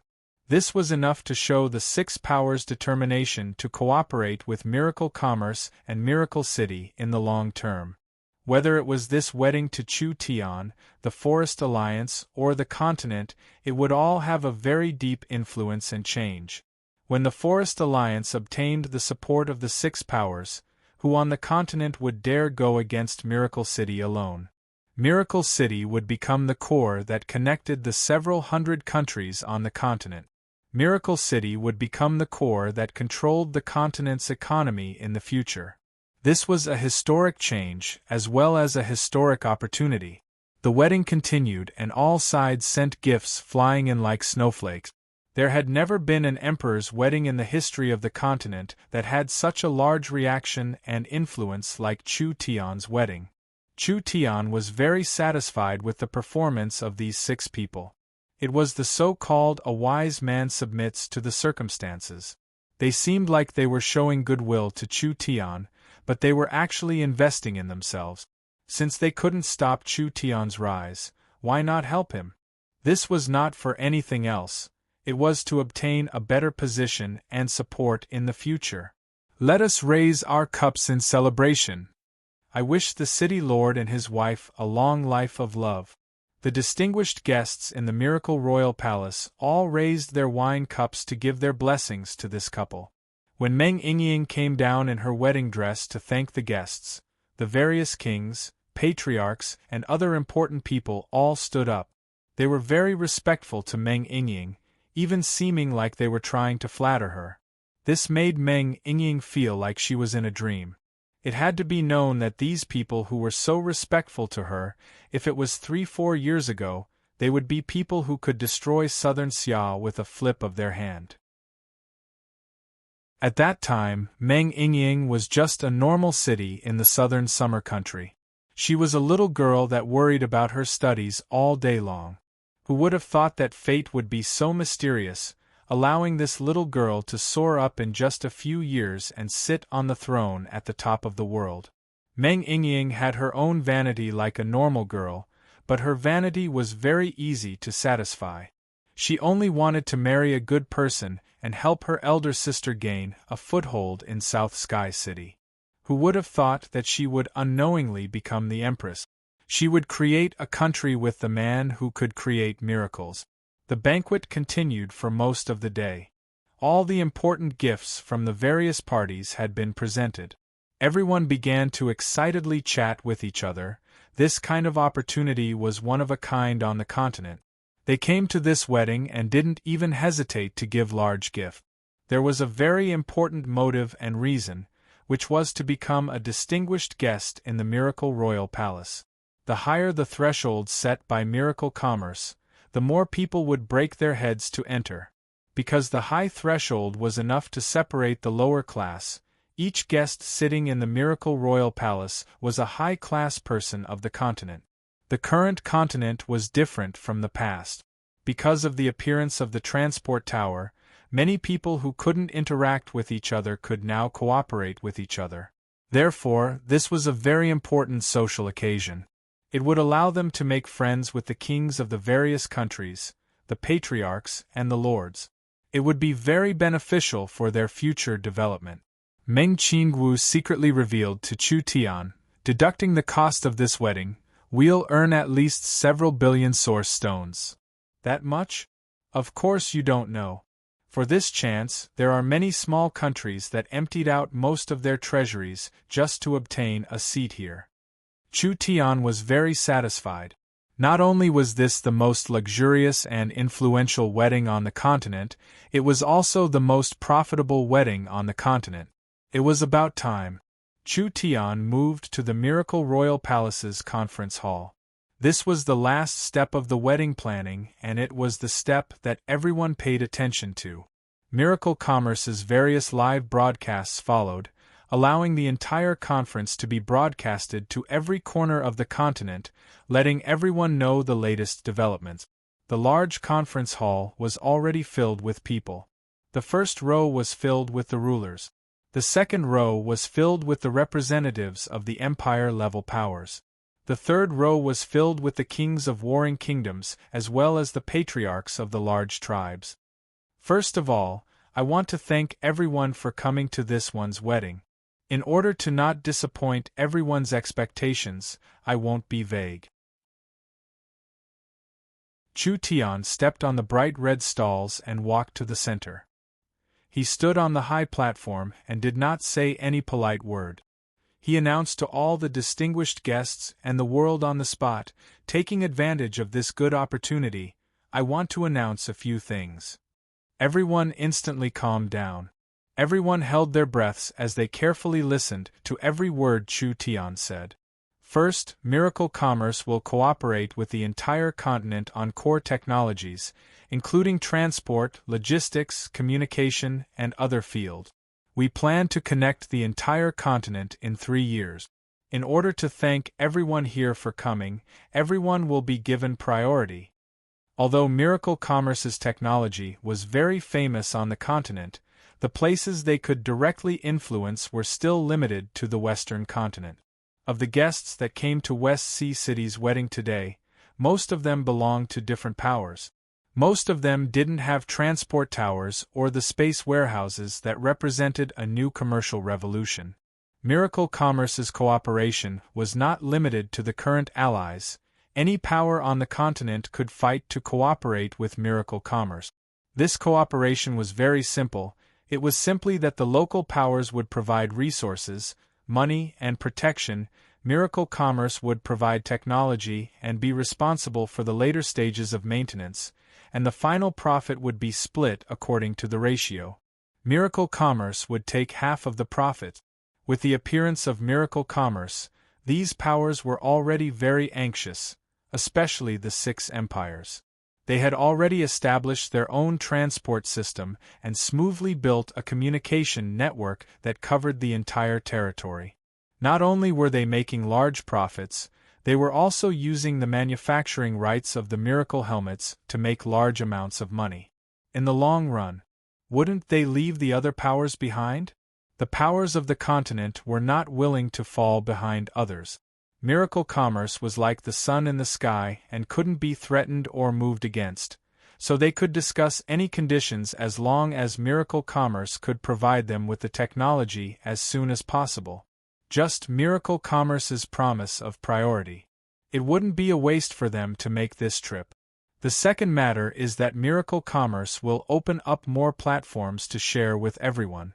Our Miracle Shopping Center will allow outstanding merchants from all over the world to enter, creating the most convenient and top business platform on the continent. We will find more partners to develop more outer space mines and the underground world. Other than that, Miracle Commerce has large amounts of information on treasures, including 7 great ancient treasures, over 20 ancient treasures, and countless other large and small ruins. We are prepared to develop them with everyone. Miracle Commerce had the strongest business platform on the continent. The Miracle Shopping Center was built on the foundation of the Space Warehouse and was now the most popular and newest shopping method on the Western continent. It broke through the restrictions of space and time, allowing people to enjoy the experience of buying everything on the continent without leaving their homes. Elves, undead, giants, various small races, and etc. These races had low levels of secularization, didn't like to interact, or were weak, so it was hard for them to establish external businesses. Now they could use the company's platform to solve these problems. The spirit beasts, the dwarves, and the other races that didn't have any business sense could use this transparent platform to obtain large benefit. This was a good matter that affected everyone's benefit. What was unexpected was that Chu Tian actually announced that Miracle Commerce had large amounts of ancient ruins and treasures. This was a very valuable piece of information, and he actually wanted to take it out to cooperate with everyone. The third matter is the most important one. Miracle Commerce has spent countless blood, sweat, and tears to develop the Miracle Continent. From today onwards, it will be officially opened. Everyone stood up and applauded. With so many people attending the wedding today, a portion of them had come for this news. We will release the information on the Miracle Continent and open the entrance in 1 hour. As long as one has the Miracle Helmet, they can directly connect to the Miracle Continent. When Chu Tian was announcing and giving a simple introduction, Meng Qingwu was also releasing the information on the Miracle Continent, allowing people to go to the various departments of Miracle Commerce or directly connect to the Miracle Helmet to obtain information. The Miracle Continent was a world filled with endless possibilities. There was nothing that couldn't be done as long as one had enough ability. After this short and shocking news conference ended, Chu Tian said his goodbyes. The wedding had been held here, and it had finally come to an end. Chapter 639. Chu Tian left after saying this. The rest of the time was given to the other high-level members of Miracle Commerce. The Miracle Royal Palace's banquet would continue for a few more days, allowing the company to discuss cooperation with other parties and allowing these people to socialize with each other. Chu Tian held Yingying's hand as he walked to a side hall of the Miracle Royal Palace. You two are really in the limelight today. That's right, you actually caused such a large stir. Several important members of Miracle Commerce had been waiting here for a long time, and they all congratulated Chu Tian. As expected. Chu Tian came in and asked Meng Qingwu, "How are the preparations going?" "Relax, we've prepared for this long, there won't be any problems this time." Vivian and Nangong Yun's feelings were a bit complicated today. On one hand, they were happy for their best sister Yingying getting married, but on the other hand, they were disappointed that their big brother and the person they admired the most were together with their best sister. The two of them had drunk several jars of wine at the banquet and were a bit drunk now. The Miracle Continent was about to open? They had to properly play around to relieve their boredom. Information on the Miracle Continent was already being released. The Miracle Continent was a world filled with endless mysteries and possibilities. Actually, the current Miracle Continent wasn't even 1% of the real world, but there were several hundred cities already. Of course, there were several hundred cities that were very far from each other, so they didn't have an owner in the beginning. There were quite a few cities that were occupied by foreign races and strange beasts. Anyone could obtain these cities and become the overlord of the Miracle Continent, but the prerequisite was that they had to defeat these virtual natives or strange beasts. The Miracle Continent's main theme was management, socialization, business, entertainment, hegemony, and etc. Of the 600 cities that had been developed, each one could hold around 10 million people. When the Miracle Continent opened, there was only a single city that was the main city of the continent, being called the Miracle Continent's Sacred City. This city was the only official city, and it was the most important and largest city in the center of the continent. If there was no concept, it was actually very simple. This city could hold around 1 billion people. What kind of scale was 1 billion people? There were some small kingdoms that didn't even have this many people, but now Miracle Commerce had built a city that could hold over 1 billion people. This city could already become a kingdom. The Miracle Sacred City was too big, so there were over 1,000 transport points in the city, allowing the people in the Sacred City to quickly and efficiently move around. Other than that, the Sacred City was divided into more than 20 districts. There was a forest district, a swamp district, a desert district, a plateau district, an ice field district, and an underground district. This way, it could perfectly accommodate people of different races in one city, showing how rich and colorful Miracle Sacred City was. No matter if it was the Emperor or the commoners, when they saw the information on Miracle World, they were all shocked and also very interested. Because the flow of time in most places in Miracle World was a quarter of the normal time, 4 days inside would only be 1 day outside. This was equivalent to extending a person's lifespan by 4 times. 5 more minutes. Everyone, put on your helmets. Chu Tian, Ying, and the young miss put on their helmets, and a floating window appeared in front of them. The option to enter the Miracle World was still gray, but there was already a countdown on it. Everyone was waiting with great attention. Meng Ying suddenly thought of something and asked, "How will everyone meet after entering the Miracle Sacred City?" The Miracle Sacred City is this big, and there will definitely be quite a few people entering. It won't be easy to find in the sea of people. This isn't a problem at all, relaxed City Lord's wife. The main person in charge of the spiritual department, Jean Luo, said with a smile, "Our communication helmets store each other's numbers. After entering the spiritual world, we just need to dial the number to communicate with each other. Then again, we are high-level members of Miracle Commerce and have special authority on the Miracle Continent, so what questions do we need to ask? As long as we don't break the balance, we can ask the God of Order for help." The God of Order was the smart brain that maintained the Miracle Continent. The high-level members of Miracle Commerce all had a certain authority, therefore it was very convenient for them to enter the Miracle Continent. As long as they didn't break the balance and fairness, they could ask the God of Order to solve any problems. 5, 4, 3, 2, 1. It's activated. Meng Ying quickly found a place to lie down. When the Miracle Continent was activated, a surge of spiritual energy reverberated in her mind, making Meng Ying's eyes light up. This light was only a little bit at first, but it quickly spread across the entire world. She was surrounded by darkness. Meng Ying felt like she was floating in space without gravity. A clear voice sounded in her ears at this time, "Welcome to the Miracle Continent. Because this is your first time entering the Miracle Continent, please create a character."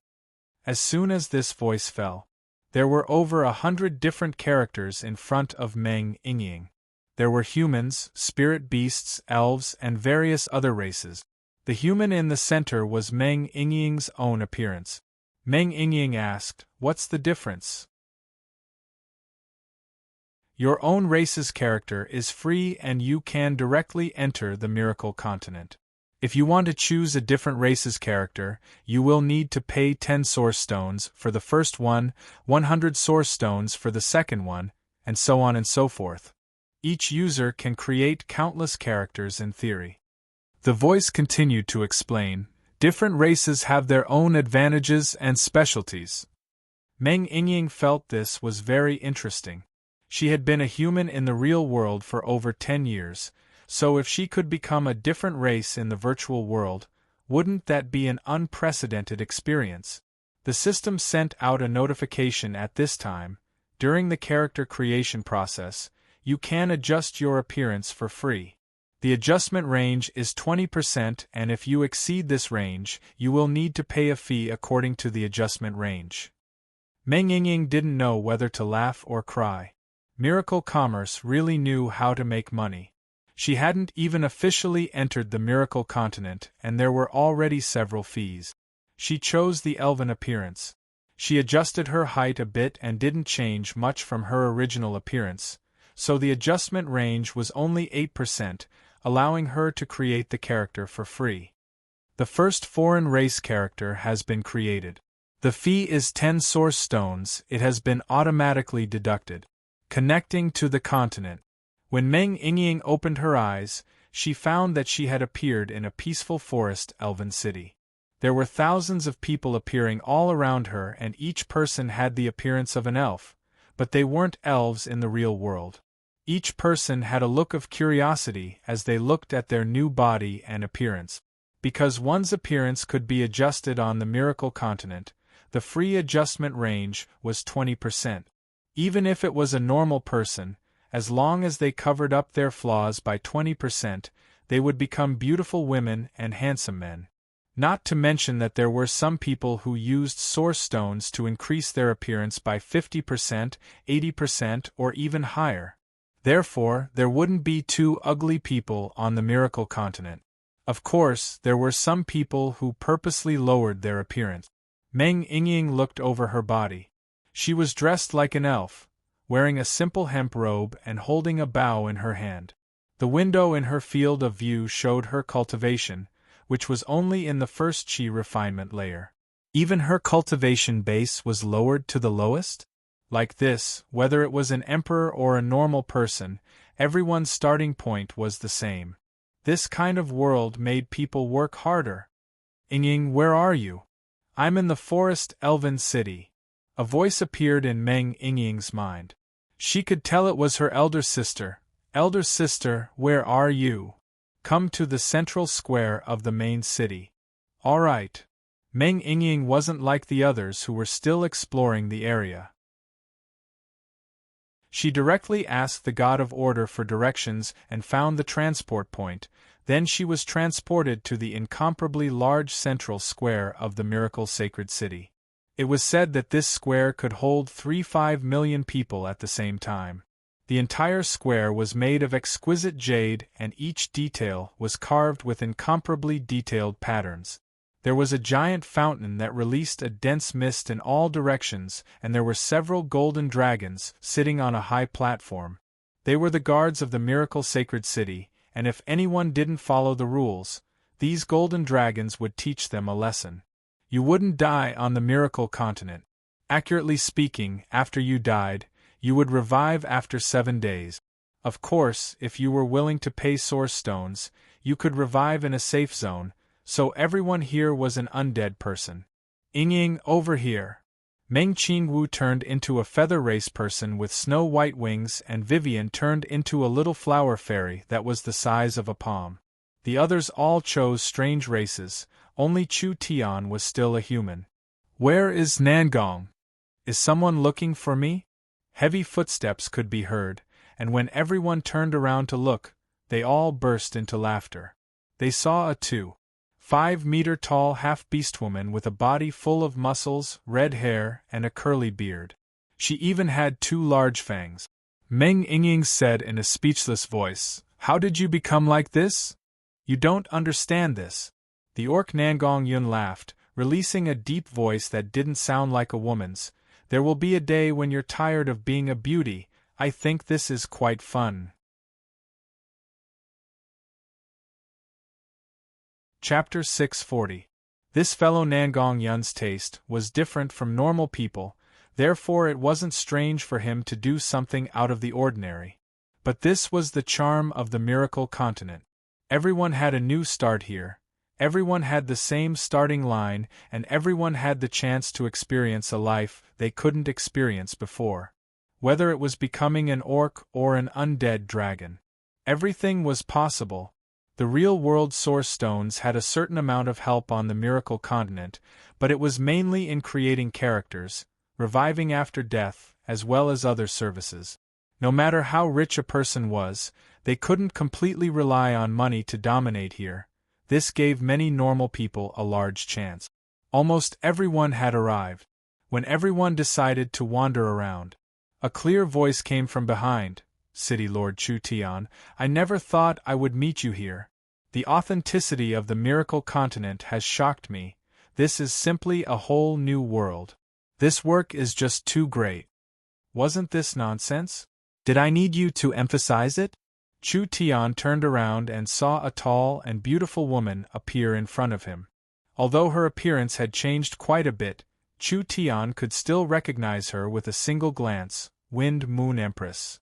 The Wind Moon Empress was currently wearing the simple clothes of the elves, looking exactly the same as Meng Yingying. This peerless female empress gave people a very simple feeling, not giving off any pressure at all. The Wind Moon Empress looked at her body. I never thought there would be a day where I could become an elf. Chu Tian asked with a laugh, what about the other empresses? Don't mention it, they are wildly creating characters and trying out new races. That big boss from the heaven-burning empire actually created over 30 races at once, trying them out one by one.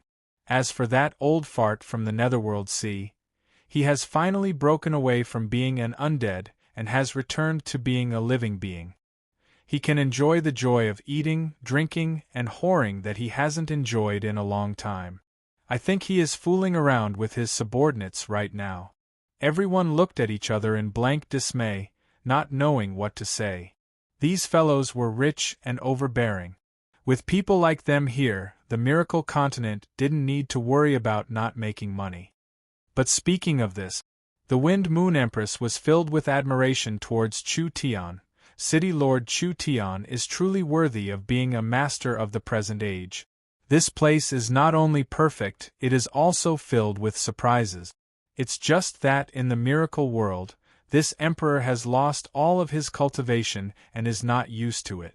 Can you help me recover some of my strength so that this emperor can freely display his skills?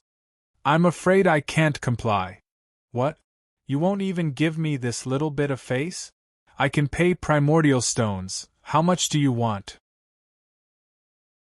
Chu Tian seriously replied, this is not a problem of source stones. Our Miracle Continent's greatest charm and specialty is that everyone can start anew here. If I make an exception for the Empress, then the other emperors will find me to make an exception for a second or third time. Like this, there will be no fairness left and it will become a place of transactions. Wouldn't that destroy this kind of beautiful place? The Wind Moon Empress knit her brows, feeling this was a bit reasonable. Actually, in order to ensure that Miracle World is fair and just, we've already given the authority to manage the world's laws to the God of Order that the Super AI has turned into. Even I can't easily change the laws around the God of Order, so I hope the Great Empress can forgive me. The Wind Moon Empress had a look of dissatisfaction, but she didn't force Chu Tian. She confidently said, forget it, forget it. This Empress can stand at the peak of the real world, so naturally I can stand at the peak of the Miracle Continent. I don't care about these unorthodox methods, but you should tell me how to increase my cultivation and influence. Chu Tian revealed a faint smile. It's very simple. The difference between the Miracle Continent and the real world is that this is a world that combines reality and games, so it can be divided into the city and the wilderness. Actually, the method to increase your strength is very simple. You can find the trial tower in the city to challenge and obtain materials for your cultivation and equipment. You can also find demon beasts in the wilderness to kill and obtain materials. As for increasing your influence on the Miracle Continent, when you explore far enough in the wilderness, you will find many cities and villages in the wilderness. These ownerless villages are occupied by powerful monsters or native. The first person to conquer these villages and towns will obtain ownership, as well as the taxes and various privileges of the cities. Of course, these cities can be occupied by each other, which adds a lot of fun to the competition on the Miracle Continent. The Wind Moon Empress' eyes lit up. Now he finally understood why it was more advantageous to enter the Miracle Continent as early as possible. This Miracle Continent could create a very large virtual economy in the future, and whoever could gain a strong influence on the Miracle Continent would gain a large influence. This influence didn't just come from the Miracle Continent itself, it could also be reflected in the real world. Interesting, interesting. Nangongyan said in a loud and rough voice, if we have time to chat here, why don't we directly go out and take a look? That's right, let's go out and take a look. The Miracle Commerce people brought the Empress to the transport tower. Meng Qingwu chose a transport point and was directly transported to the southern outskirts of the sacred city.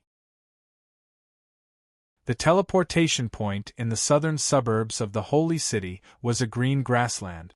There was not a single person in the vast grassland. After all, the mainland had just been opened, and most people were wandering around the huge holy city. It would probably take a few days for the others to arrive outside. The Wind Moon Empress called out in surprise, "Why are there so many wild beasts here?" The prairie was filled with wild beasts. There were giant wolves, bulls, crocodiles, and etc. What was strange was that these wild beasts could see each other, but they were very peaceful together. This kind of scene was impossible to appear in the real world. Jean Luo introduced it to the Empress. This is the southern hunting area. The wilderness of the Miracle Continent can be divided into hunting areas and wild areas. The wild areas are highly similar to the real world's ecosystem, having a complete food chain system. The hunting areas don't have a food chain system. After the monsters in the hunting areas die, as long as a certain amount of time passes, they will automatically revive. This is specially provided for us to hunt. We'll use this area as a starting point and begin our adventure and exploration of the continent. Nangong Yun raised a large axe and charged out like a sheep without saying anything. "I'll kill one first." Wild sheep were the weakest monsters. In the real world, if a wild goat saw a burly half-orc with a big axe charging at it, it would probably run away without a second thought. However, the monsters in this hunting zone were there for people to hunt. If they ran all over the world, wouldn't it be a mess? Meh. The wild sheep gave a loud cry and actually used its horns to meet the attack. Although Nangong Yun's cultivation was very weak, it wasn't like she couldn't beat a sheep. She cut the wild sheep down in 2-3 moves, but there were several wounds on her body.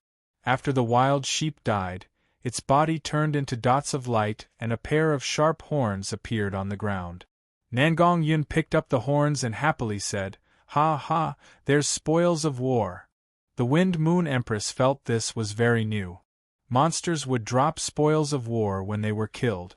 These things could be taken to the city to exchange for resources, or they could be forged into the equipment or herbs they wanted. Using this method to slowly increase one's cultivation and strength, even if an emperor wanted to become strong, they had to rely on this method. So, everyone needed to spend the same amount of time. There was no shortcut at all. "Let's go as well." Several people began to hunt in the hunting area. Wild sheep, bulls, giant wolves, crocodiles. As they killed more and more monsters, the spoils of war they obtained also increased. These monsters mainly dropped refining materials and occasionally herbs. These were all very precious resources in the early stages. But when they entered the grasslands, a majestic roar suddenly appeared. Vivian's expression instantly changed. "This is bad, a large monster has appeared." Before the others could make their preparations, a golden lion jumped out from the grasslands. It was 2 meters tall and was incomparably strong, giving off a majestic aura. "Damn! Everyone run! This is an elite 9th body refinement layer monster." Everyone quickly turned and ran. The Wind Moon Empress knit her brows. A trivial 9th body refinement layer monster. If this empress runs, how can an emperor exist? Chu Tian said to her, "You are only a small 1st body refinement layer cultivator. Wouldn't you lose face if you were killed by it?" The Wind Moon Empress felt this was reasonable. Retreating was better than being killed, but it was already too late. The golden lion spat out a wave of energy that hit her, and the Empress gave a cry of shock before shattering into pieces, disappearing into specks of light. The respected Empress was actually killed by a level 1 demon beast. It was hard for the others to escape. After all, the difference in strength was too large. When the golden lion chased them, each of them sent them to heaven with a single slap. You wouldn't really die on the Miracle Continent, but after a character died, they needed 7 days to revive. Of course they could pay source stones to revive quickly, but the amount of source stones depended on the character's cultivation. A 1st body refinement layer character only needed 5 source stones to revive, so everyone revived without any hesitation. When the Wind Moon Empress saw everyone again, her face was filled with anger and embarrassment. This kind of weak level 1 demon beast, if it was in the real world, even if there were 10,000 of them, this Empress could kill them all with a single finger. I never thought that I would be killed by it here. Empress, don't be angry. Vivian quickly comforted her. We've already collected large amounts of materials, we can exchange them for pills to increase our strength a bit. Right. Nangong Yun also said, we might as well not go to the wild. There are over 100 trial towers in the sacred city, we can go to the trial towers to gain experience. This way, we have a higher chance of obtaining materials, and we might even obtain cultivation technique. Once we become stronger, it won't be too late to take revenge then. The Empress was angry, but she was completely attracted by this interesting continent, therefore she had a strong interest in the trial towers. She looked at Chu Tian, City Lord, come with us. I won't be participating this time. Chu Tian helplessly shrugged his shoulders. You also know that my wedding hasn't officially ended, I don't have time to play with you. Isn't that right? Ying. The Empress was very disappointed. Forget it, it's not like we're missing 1 or 2 people. The Empress ignored him and impatiently said to the others, then we'll go. Alright. Vivian and Nangong Yun were fun people. Meng Qingwu, Jean Luo and the others also had nothing to do. This group of people formed a small adventure team and went to the nearest Tower of Trials to participate in the trial.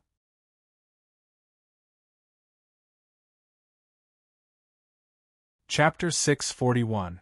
Chu Tian led Ying around the Miracle Sacred City a few times, feeling the charm of the Miracle Sacred City.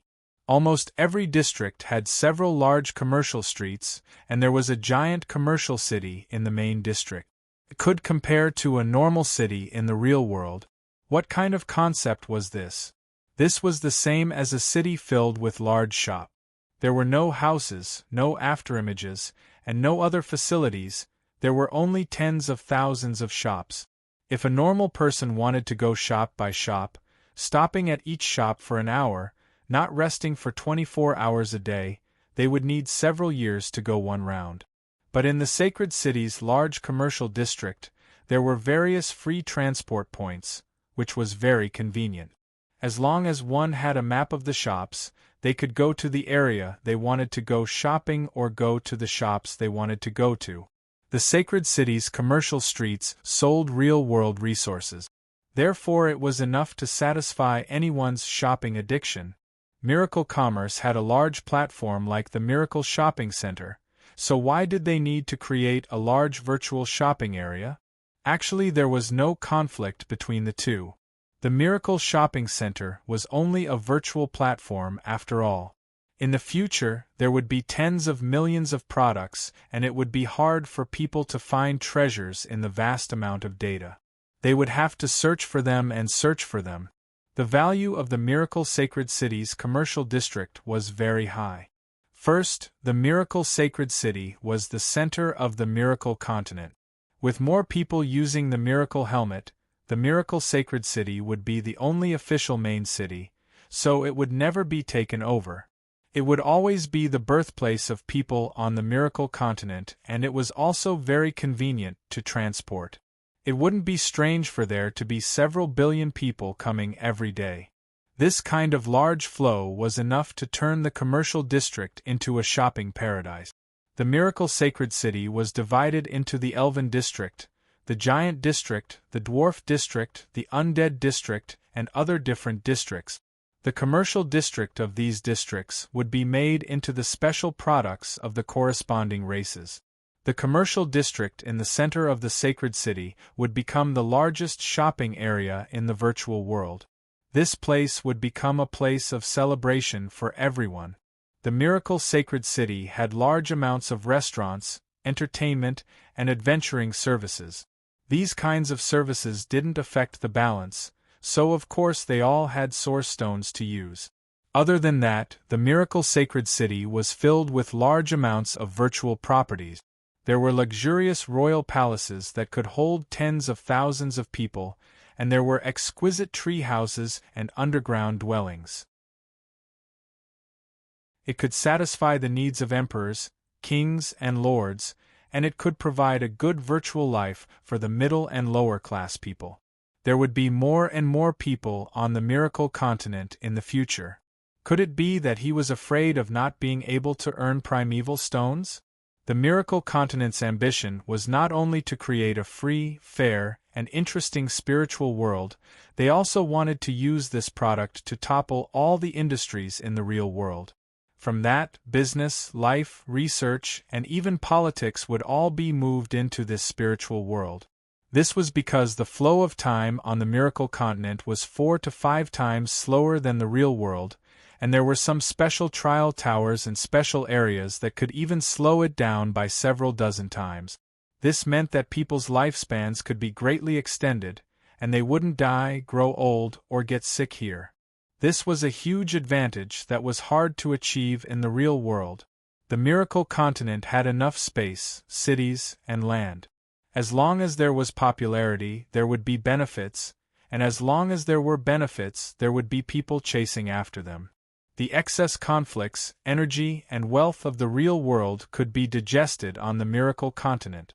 Laboratories were set up in the holy city, highly imitating the real world, allowing scholars to conduct various simulated experiments and tests in the spiritual world. Not only could they reduce consumption, but they could also ensure safety and efficiency. In the sacred city, one could directly enter the spiritual library and miracle academy to study, allowing people to easily read secret books collected from all over the world. They could also enjoy the lectures of outstanding scholars. No matter how poor the continent was, they would have the best educational resources. There were too many things like this, it couldn't be mentioned one by one. This was the charm of the miracle continent.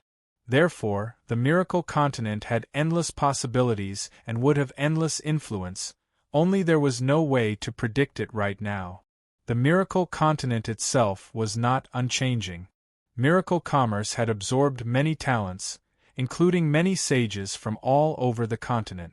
This kind of team that grew stronger day by day would constantly research and update the miracle continent, making it more and more perfect.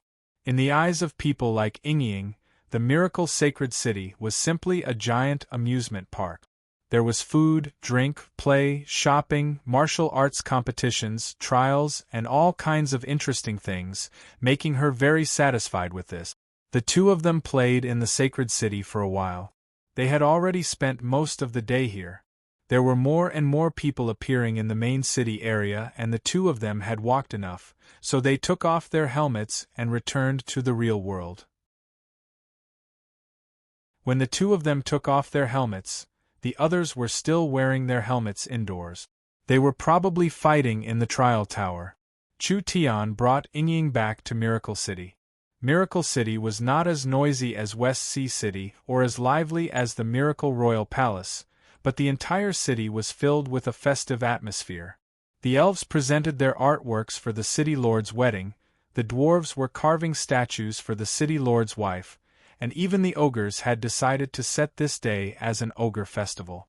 Miracle City had already become a pearl of the forest of chaos. It had already become an existence that could control the continent. The Miracle City citizens' confidence and sense of honor was naturally strong. The city lord's wedding in West Sea City was very awe-inspiring, so this day had already become Miracle City's most important day. Greetings to the city lord's wife. Greetings to the city lord's wife. When Chu Tian brought Ying back, all the guards and citizens that saw the two of them all bowed down to them. Meng Ying was a bit embarrassed about being called the city lord's wife. After all, she wasn't used to it at first, but she was still very satisfied in her heart. When she returned to her room, she slowly took off the expensive and luxurious robe she was wearing. Her beautiful cheeks were slightly red, her slender and straight thighs were perfect, and her entire body was sparkling like jade, without the slightest flaw. Chu Tian looked at Meng Ying's slightly shy appearance and said, "You really are beautiful today." You really don't know how to speak. Meng Yingying gave a snort. She pretended to be angry to hide her nervousness. Am I not beautiful yesterday? Am I not beautiful tomorrow? Am I only beautiful today? Chu Tian laughed and said, both beautiful, both beautiful. Who would have thought that Yingying would turn her head? Then why did you wait until now to marry me? How could Chu Tian not know what Yingying was thinking? He took the initiative to walk over and gently held her in his embrace, gently saying, that is because we can live for a long, long time and we will be together for a long time in the future. We will never be separated again, starting from today and starting from tonight. Are you satisfied with this? My city lord's wife. Meng Yingying reluctantly nodded. I'll believe you this once. After she said this, she suddenly stood up and kissed Chu Tian on the cheek. Chu Tian hugged Yingying's soft body, and the two of them kissed each other. Finally they fell onto the bed in the candlelight and the two young figures intertwined together. From this moment on, whether it was their bodies or souls, the two of them had already established an inseparable connection. From this moment on, Meng Yingying had officially become Chu Tian's woman and she had become the city lord's wife. All of this happened naturally, whether it was Chu Tian or Yingying. There was nothing unexpected at all. The next day, Meng Yingying woke up in a daze. Meng Yingying's quiet and beautiful cheeks had a slight blush on them. Her inexperience gave her a charming feeling. Last night, she had completely transformed from a girl to a woman. At this time, her body was only covered with a thin blanket.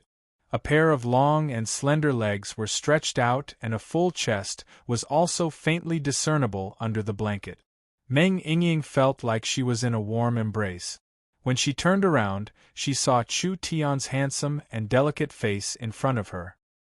His eyes were still closed. She didn't know if he was asleep or pretending to be asleep. Yingying looked at his face and her heart was filled with joy and sweetness. She couldn't help going over and pecking his face like a chicken pecking rice. At this time, she felt some movement beside her. When she turned to look, her face immediately became very embarrassed. This was because there was a little snow-white fox sitting on the bed. Its two shifty eyes were curiously looking at the woman lying in its master's embrace. Ah! When did a fox like you come in? Meng Yingying suddenly sat up and saw the thin blanket fall off her body. In an instant, the spring scenery was revealed. It was as beautiful as a painting. Meng Yingying quickly grabbed the thin blanket to cover her body, while her other hand desperately shook Chu Tian. Hey, quickly wake up! Chu Tian opened his eyes to look at her and then closed them again. What are you afraid of? It's a female fox. Meng Yingying said in an embarrassed voice. That's not it, it's not early anymore. So what? Even if we sleep until tomorrow morning, no one will dare care about me. Who told me to be the boss? Meng Yingying anxiously pulled him up. Big sister, Nangong, Vivian, they will definitely laugh at me. This is too embarrassing. Get up, quickly get up. This girl's face was too thin. Now that they were officially husband and wife, could it be that she was still afraid of others gossiping about them? However, Chu Tian really did have a lot of things to take care of. He could only put on his clothes and walk into the city lord's hall with Meng Yingying. Chu Tian looked at the empty conference hall in a daze. There was only a mature and beautiful white-clothed woman sitting in the entire conference hall. The other seats were all empty. He asked in a puzzled voice, "Young miss, where are the others?" Meng Qingwu didn't look any different than usual.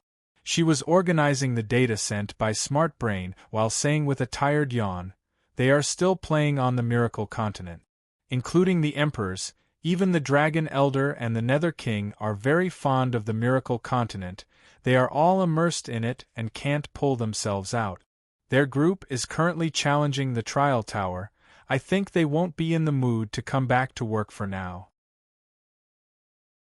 Is that so? Meng Yingying's heart itched hearing this. How can they be absent from work for no reason? I'll go find them and properly teach them a lesson. Aya, after a night of Yingying, you really do look like the city lord's wife. Meng Qingwu revealed a smile as she blinked her eyes. How was your night last night? Big sister, you're also joking with me. Meng Yingying's face instantly turned red as she quickly ran for her life. I'll go find Nangong and the others. Meng Qingwu could only say, don't play for too long. A day in the real world was 4-5 days on the Miracle Continent. These fellows didn't come out for this long. It seemed like they really liked the Miracle Continent.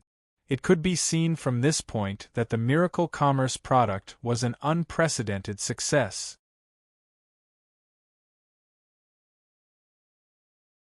Chapter 642. Chu Tian sat down next to Meng Qingwu. How was our harvest this time? Very successful. Meng Qingwu gave a simple evaluation. Our direct income reached several billion source stones. We also dealt a heavy blow to the Big Dry Empire, capturing the Big Dry Emperor, and the opening of the Miracle Continent. After this matter is over, Miracle Commerce will be able to establish its position on the continent. Although Chu Tian had guessed that this wedding would bring quite a bit to the company, he never thought it would be this shocking. Other than the direct influence and benefits, this wedding was the cornerstone of Miracle Commerce's strategy on the continent. This was because there were several hundred representatives of powers that didn't have any contact with Miracle Commerce, but they all had direct contact with Miracle Commerce during the wedding. Most of them had already made plans to cooperate with Miracle Commerce. Miracle Commerce's transport towers, shopping centers, and communication systems would soon be built in different regions and countries of the continent. After this wedding, Miracle Commerce would officially jump out of the Western continent and their influence and products would spread across the continent for the first time.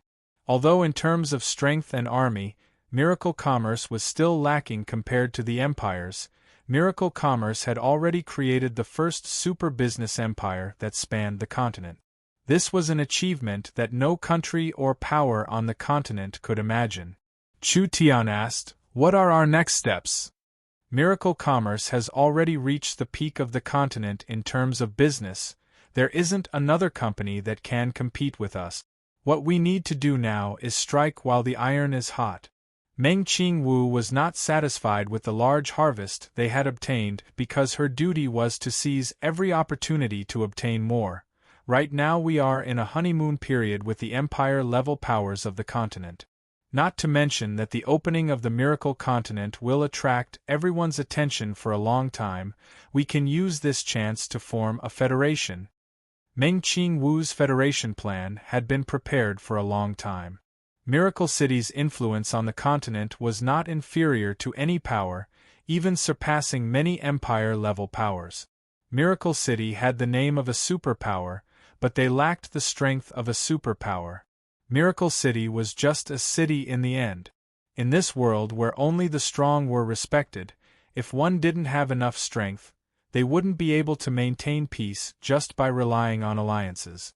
Therefore, if Miracle City wanted to solidify itself, they could only go one step further and establish a true empire-level superpower. Chu Tian felt that it was about time. West Sea City's wedding was in the limelight. If Meng Qingwu were to make such a request to the Elven King and the Dragon Lord, it would be hard for them to refuse. After all, Miracle Commerce's grand plans had just begun. If they cooperated with Miracle City, they would obtain even more resources and benefits in the end.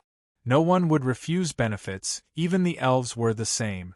With Miracle City as the leader, other than the Forest Alliance and the Kingdom Alliance, there was also the Sea Race Alliance and the Underground Alliance. These powers weren't strong on the continent and they were in a loose state.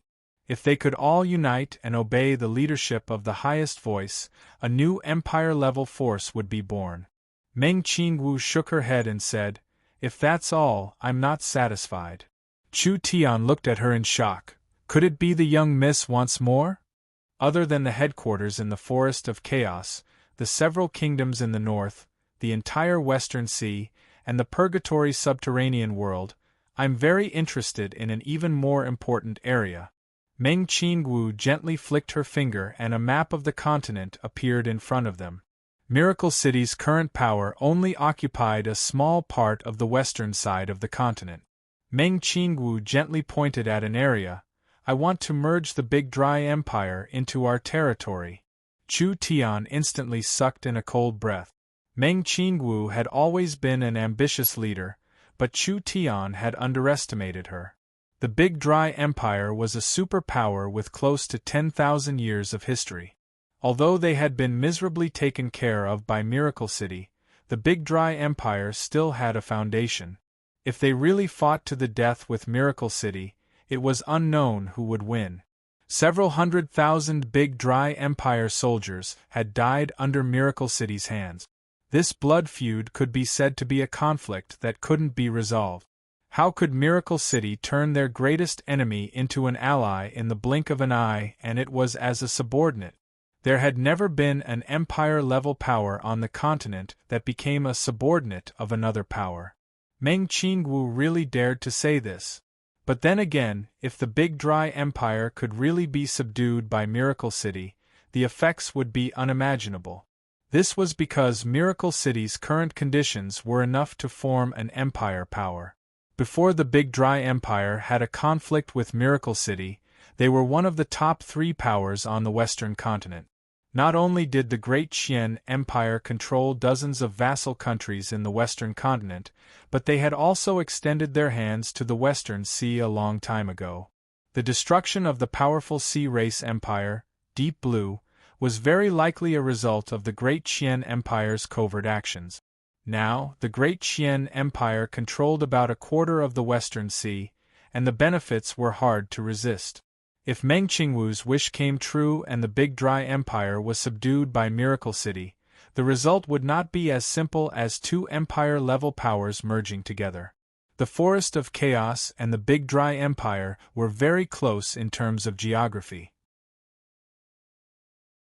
There were countless small powers between the 2 powers, with no lack of neutral and opportunistic powers. Now that these 2 superpowers merged together, the final result would be that the entire region would be connected. All the neutral and opportunistic powers would have no choice but to side with this new giant. Other than that, the entire Western Sea would merge with this new power. The Big Dry Empire, the Forest of Chaos, and the Western Sea, any one of these 3 places had the potential to become an empire-level power. This way, a giant would be born in the western continent, finally spreading to the entire western continent and dominating it. There had never been a power that could dominate an area like this. Miracle City would become the true overlord of the continent. Chu Tian of course knew the benefits of doing this, but he still knit his brows and said, "How confident are you?" Meng Qingwu countered with a question, "Whether it is using hard or soft methods, how confident are you in taking care of the Big Dry Emperor?" Chu Tian thought about it. Although the Big Dry Emperor hates me to the bone, he is still a person. If I use unscrupulous methods, it isn't hard for me to change a person's opinion of me. The main problem right now is not the Big Dry Emperor, rather it is the entire Big Dry Empire. If Chu Tian only used methods to deal with a single person, although it would be hard for someone on the level of the Big Dry Emperor, he could still do it. But the problem now was that the Big Dry Emperor was the Big Dry Empire's emperor, but the Big Dry Empire had several billion citizens. These people had lived in the Big Dry Empire for generations, so they already had the pride and dignity of an empire citizen. Was it easy to make them submit to Miracle City? The hardest to deal with was the nobles. This was because with a large reform, no matter how thorough it was, it would harm the interests of large amounts of nobles, so it would be hard to avoid resistance in the end. The Big Dry Empire was an old power and the nobles were deeply rooted. How could it be easy to deal with them? Meng Qingwu confidently said, "Let's divide the work. You'll be in charge of the Big Dry Emperor and I'll be in charge of the Big Dry Empire. We'll use 2 months as the deadline. Whether we can succeed or not will depend on this time." Miracle Commerce was very efficient, otherwise it wouldn't have been able to develop to its current scale in less than 4 years. However, Meng Qingwu wanted to move an empire that had been around for 10,000 years in just 2 months. This kind of task was not a normal kind of difficult. On the contrary, it was Chu Tian who felt it was easy to deal with the big dry emperor alone. The young miss is filled with confidence. How could I not support her? The matter of Chu Tian and Meng Yingying's marriage was already known to the entire world, and the miracle continent was spread to every corner of the continent. Because of the limited number of miracle helmets, there weren't many people that could enter the miracle continent. Therefore, the most important thing was to make more helmets as soon as possible. The 6 powers that were authorized to make helmets had already made the production of helmets the most important strategic goal of their countries. They all invested more resources, increasing the production of helmets by 10 times. The nobles of the various countries, including these emperors, he spent most of his time in the miracle world every day, busy expanding his territory and exploring training strategies. Thus, he was completely unaware of certain things happening in the continent. He had even neglected the important news of Meng Qingwu bringing a large group of people to the Deqian Empire. This was something that couldn't be helped. Who told the miracle continent to be too charming and challenging? Every person that had experienced it couldn't stop at all. The miracle continent did not just have strength for the emperors and nobles, it also had a large attraction for the lower-class families. This was because everyone's starting point was fair. Normal people could go through adventures and fortuitous encounters on the continent and surpass the famous emperors of the continent. Not only would they obtain a large sense of accomplishment, they could also obtain rich benefits from it.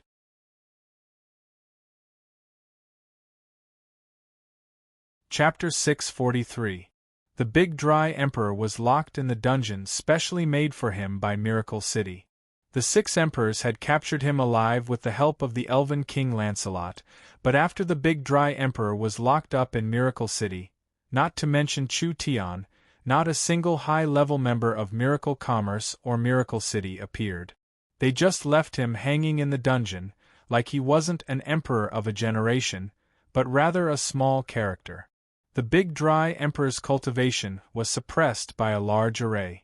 His hands, legs, waist, and neck were all shackled with runes. 2 barbs were pierced through his shoulders, completely sealing his spirit energy meridians. 7-8 Heaven Domain experts didn't move an inch, sitting in front of the dungeon without blinking. They guarded him 24 hours a day, so he had no hope of escaping at all. The Big Dry Emperor's current appearance was in a very sorry state. His long hair was scattered across his body, and he was only wearing a thin set of clothes. His body was covered in blood, and he was heavily injured. Although he had a heaven-shaking cultivation, he couldn't use it at all. Even standing up was an extravagant hope. What kind of great shame was this to an emperor? On this day, Chu Tian finally remembered the emperor that was locked up, therefore he decided to go to the dungeon to see him. After passing through the heavy guards of the dungeon, Chu Tian finally saw the imprisoned Big Dry Emperor. He saw that the Big Dry Emperor couldn't move at all. He was firmly suppressed by a large source energy array. Not to mention the Big Dry Emperor releasing his earth-shattering emperor might, perhaps he didn't even have the strength to walk. The Big Dry Emperor also felt a figure walk in, and he looked up at the youth in front of him. He saw that the other side was very young, wearing a simple robe, with a helmet in his left hand and a fox on his right shoulder. Although he had never seen the other side before, the Big Dry Emperor could recognize who it was with a single glance. If looks could kill. It was unknown how many times Chu Tian had died. Chu Tian said with a shrug, "Your Majesty, please don't look at me with this kind of gaze. Actually, no one wanted things to develop to this point. Have you never reflected on yourself? You have to know that from start to finish, Miracle City has never taken the initiative to invade a single inch of the Big Dry Empire's territory. It was the Big Dry Empire that kept provoking us. So strictly speaking, for things to develop to this point, it is your Majesty's own fault." This was indeed correct. But to the big dry emperor, how could he admit his mistakes? The Heaven Emperor laughed coldly, the chains around him trembling a few times. It was a pity that he no longer had the strength to struggle, only able to let out a low and hoarse voice like that of an owl. Have you specially come to humiliate me? Chu Tian revealed a faint smile. No, no, no, I specially made something for Sir Big Dry Emperor to calm down. The Dry Emperor tightly clenched his fists. Big Dry Emperor, what do you do? Big Emperor's Dry Emperor's Dry Emperor. Chu Tian gave the helmet in his hand to the person beside him. This is the spiritual helmet I specially made for Sir Big Dry Emperor. Emperor put Big Emperor to put, Chen Chen Moon Emperor, Chen Dry Emperor, Sun Chen is, and had Emperor Chen, son of. The prison guards were a few sages of death. These undead sages were sent by the Nether King from the Netherworld Sea to help Chu Tian. Not only were the undead sages knowledgeable, they were all in the Heaven Domain realm. Therefore, while they increased Miracle City's scholars' strength, they also increased Miracle City's overall strength. A spectral wise one brought the helmet over with invisible energy, slowly sending it into the prison before slowly placing it on the Big Dry Emperor's head. The Big Dry Emperor didn't know what Chu Tian was up to, but even a fool would know that Chu Tian definitely wouldn't give her anything good to eat. The Big Dry Emperor is an emperor in the end. If you are humiliated too much, outsiders will think that Miracle City doesn't know how to treat guests. Chu Tian said with a smile. The Big Dry Emperor is too excited, so he needs a quiet place to calm down. This spiritual helmet is specially made for the Big Dry Emperor. It can send the Big Dry Emperor into a spiritual world. This spiritual world's time flow is 300 times that of the real world, which means that one day in the real world is 300 days in the spiritual world. A normal person's mind can't withstand such a large difference in time, but the Big Dry Emperor's mind can properly enjoy it for a while. I hope you can calm down during this period of time. Chu Tian left after saying this. You bastard, I'll tear you to 10,000 pieces. The Big Dry Emperor's roar came from the prison. Chu Tian didn't even turn his head, only the little fox on his shoulder turned around to make a face at him. The Big Dry Emperor didn't struggle much before the undead sages activated the helmet together.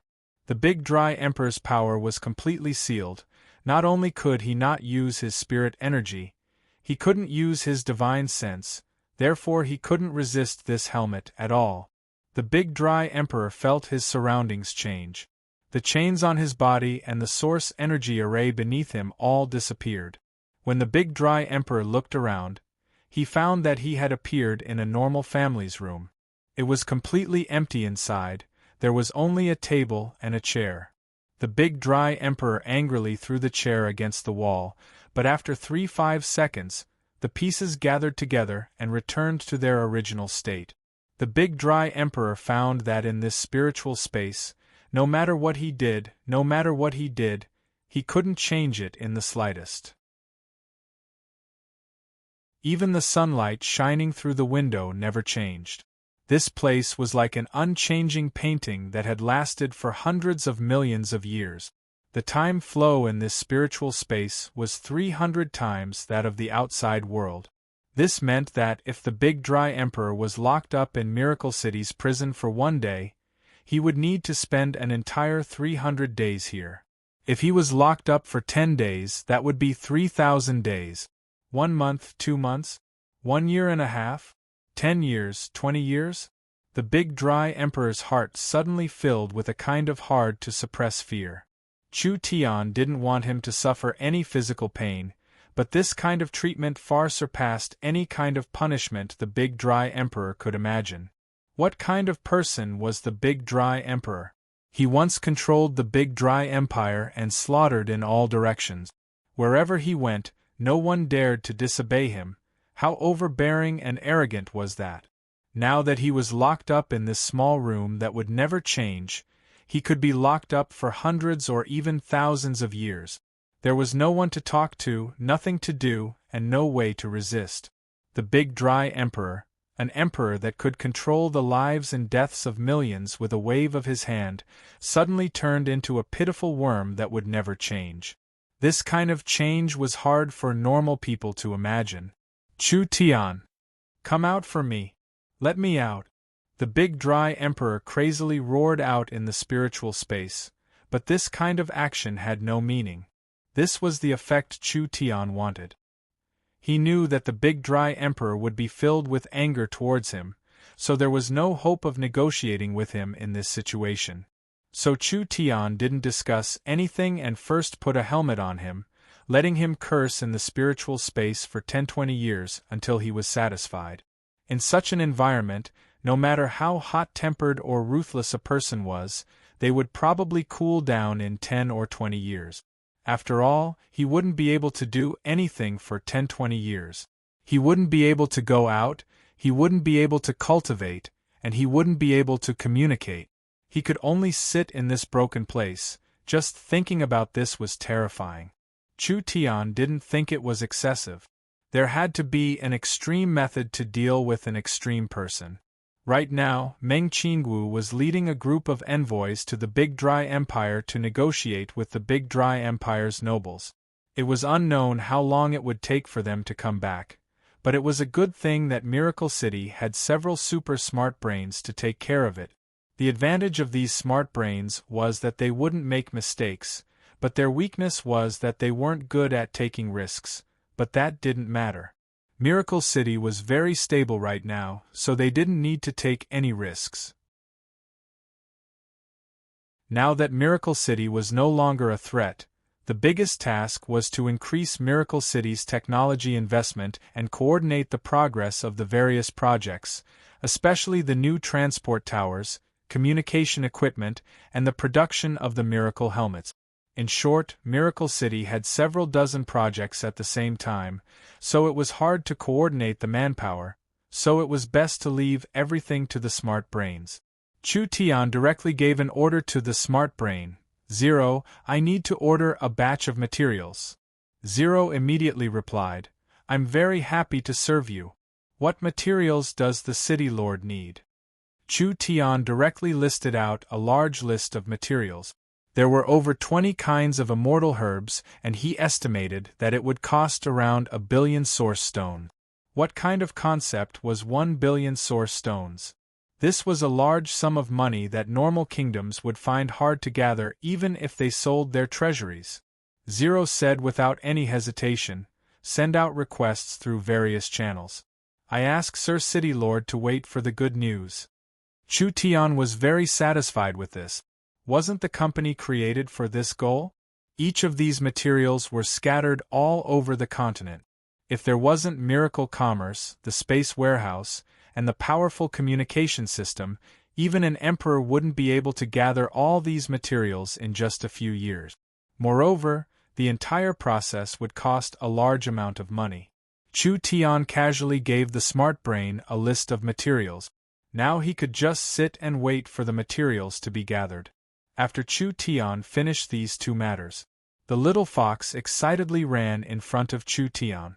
It was holding something in its claws as it waved its hands at Chu Tian. This is the miracle helmet. Chu Tian found that the thing in the little fox's hands was actually a helmet that was smaller than a fist. When Chu Tian wasn't in Miracle City, the little fox actually ran to the laboratory and had the Miracle Commerce people make a custom helmet for it. This helmet was made for the little fox. You also want to play on the Miracle Continent? The little fox nodded. It put the helmet on its head and waved its claws at Chu Tian. Chu Tian was very curious about what the little fox would look like on the Miracle Continent, therefore he also put on his helmet. When he entered the Miracle Continent, he immediately went to the designated location to see the little fox. Fuck, you're a fox? Chu Tian stared dumbfoundedly at the person who appeared in front of him. It was a little girl who looked like she was carved out of jade. She looked about 7 or 8 years old and had 2 ponytails. She looked very sweet and cute. Her appearance was no different from a human child. The only distinguishing feature was that she had 5 white fox tails on her back. This is a hidden race that the God of Order specially created for me, the demonic race. At this moment, the little girl opened her mouth to speak. Her tone was indeed very ostentatious, but her voice was childish and childish. My strength is still not enough. If I can cultivate 9 tails, I can also transform into this in the real world. Chu Tian was instantly speechless.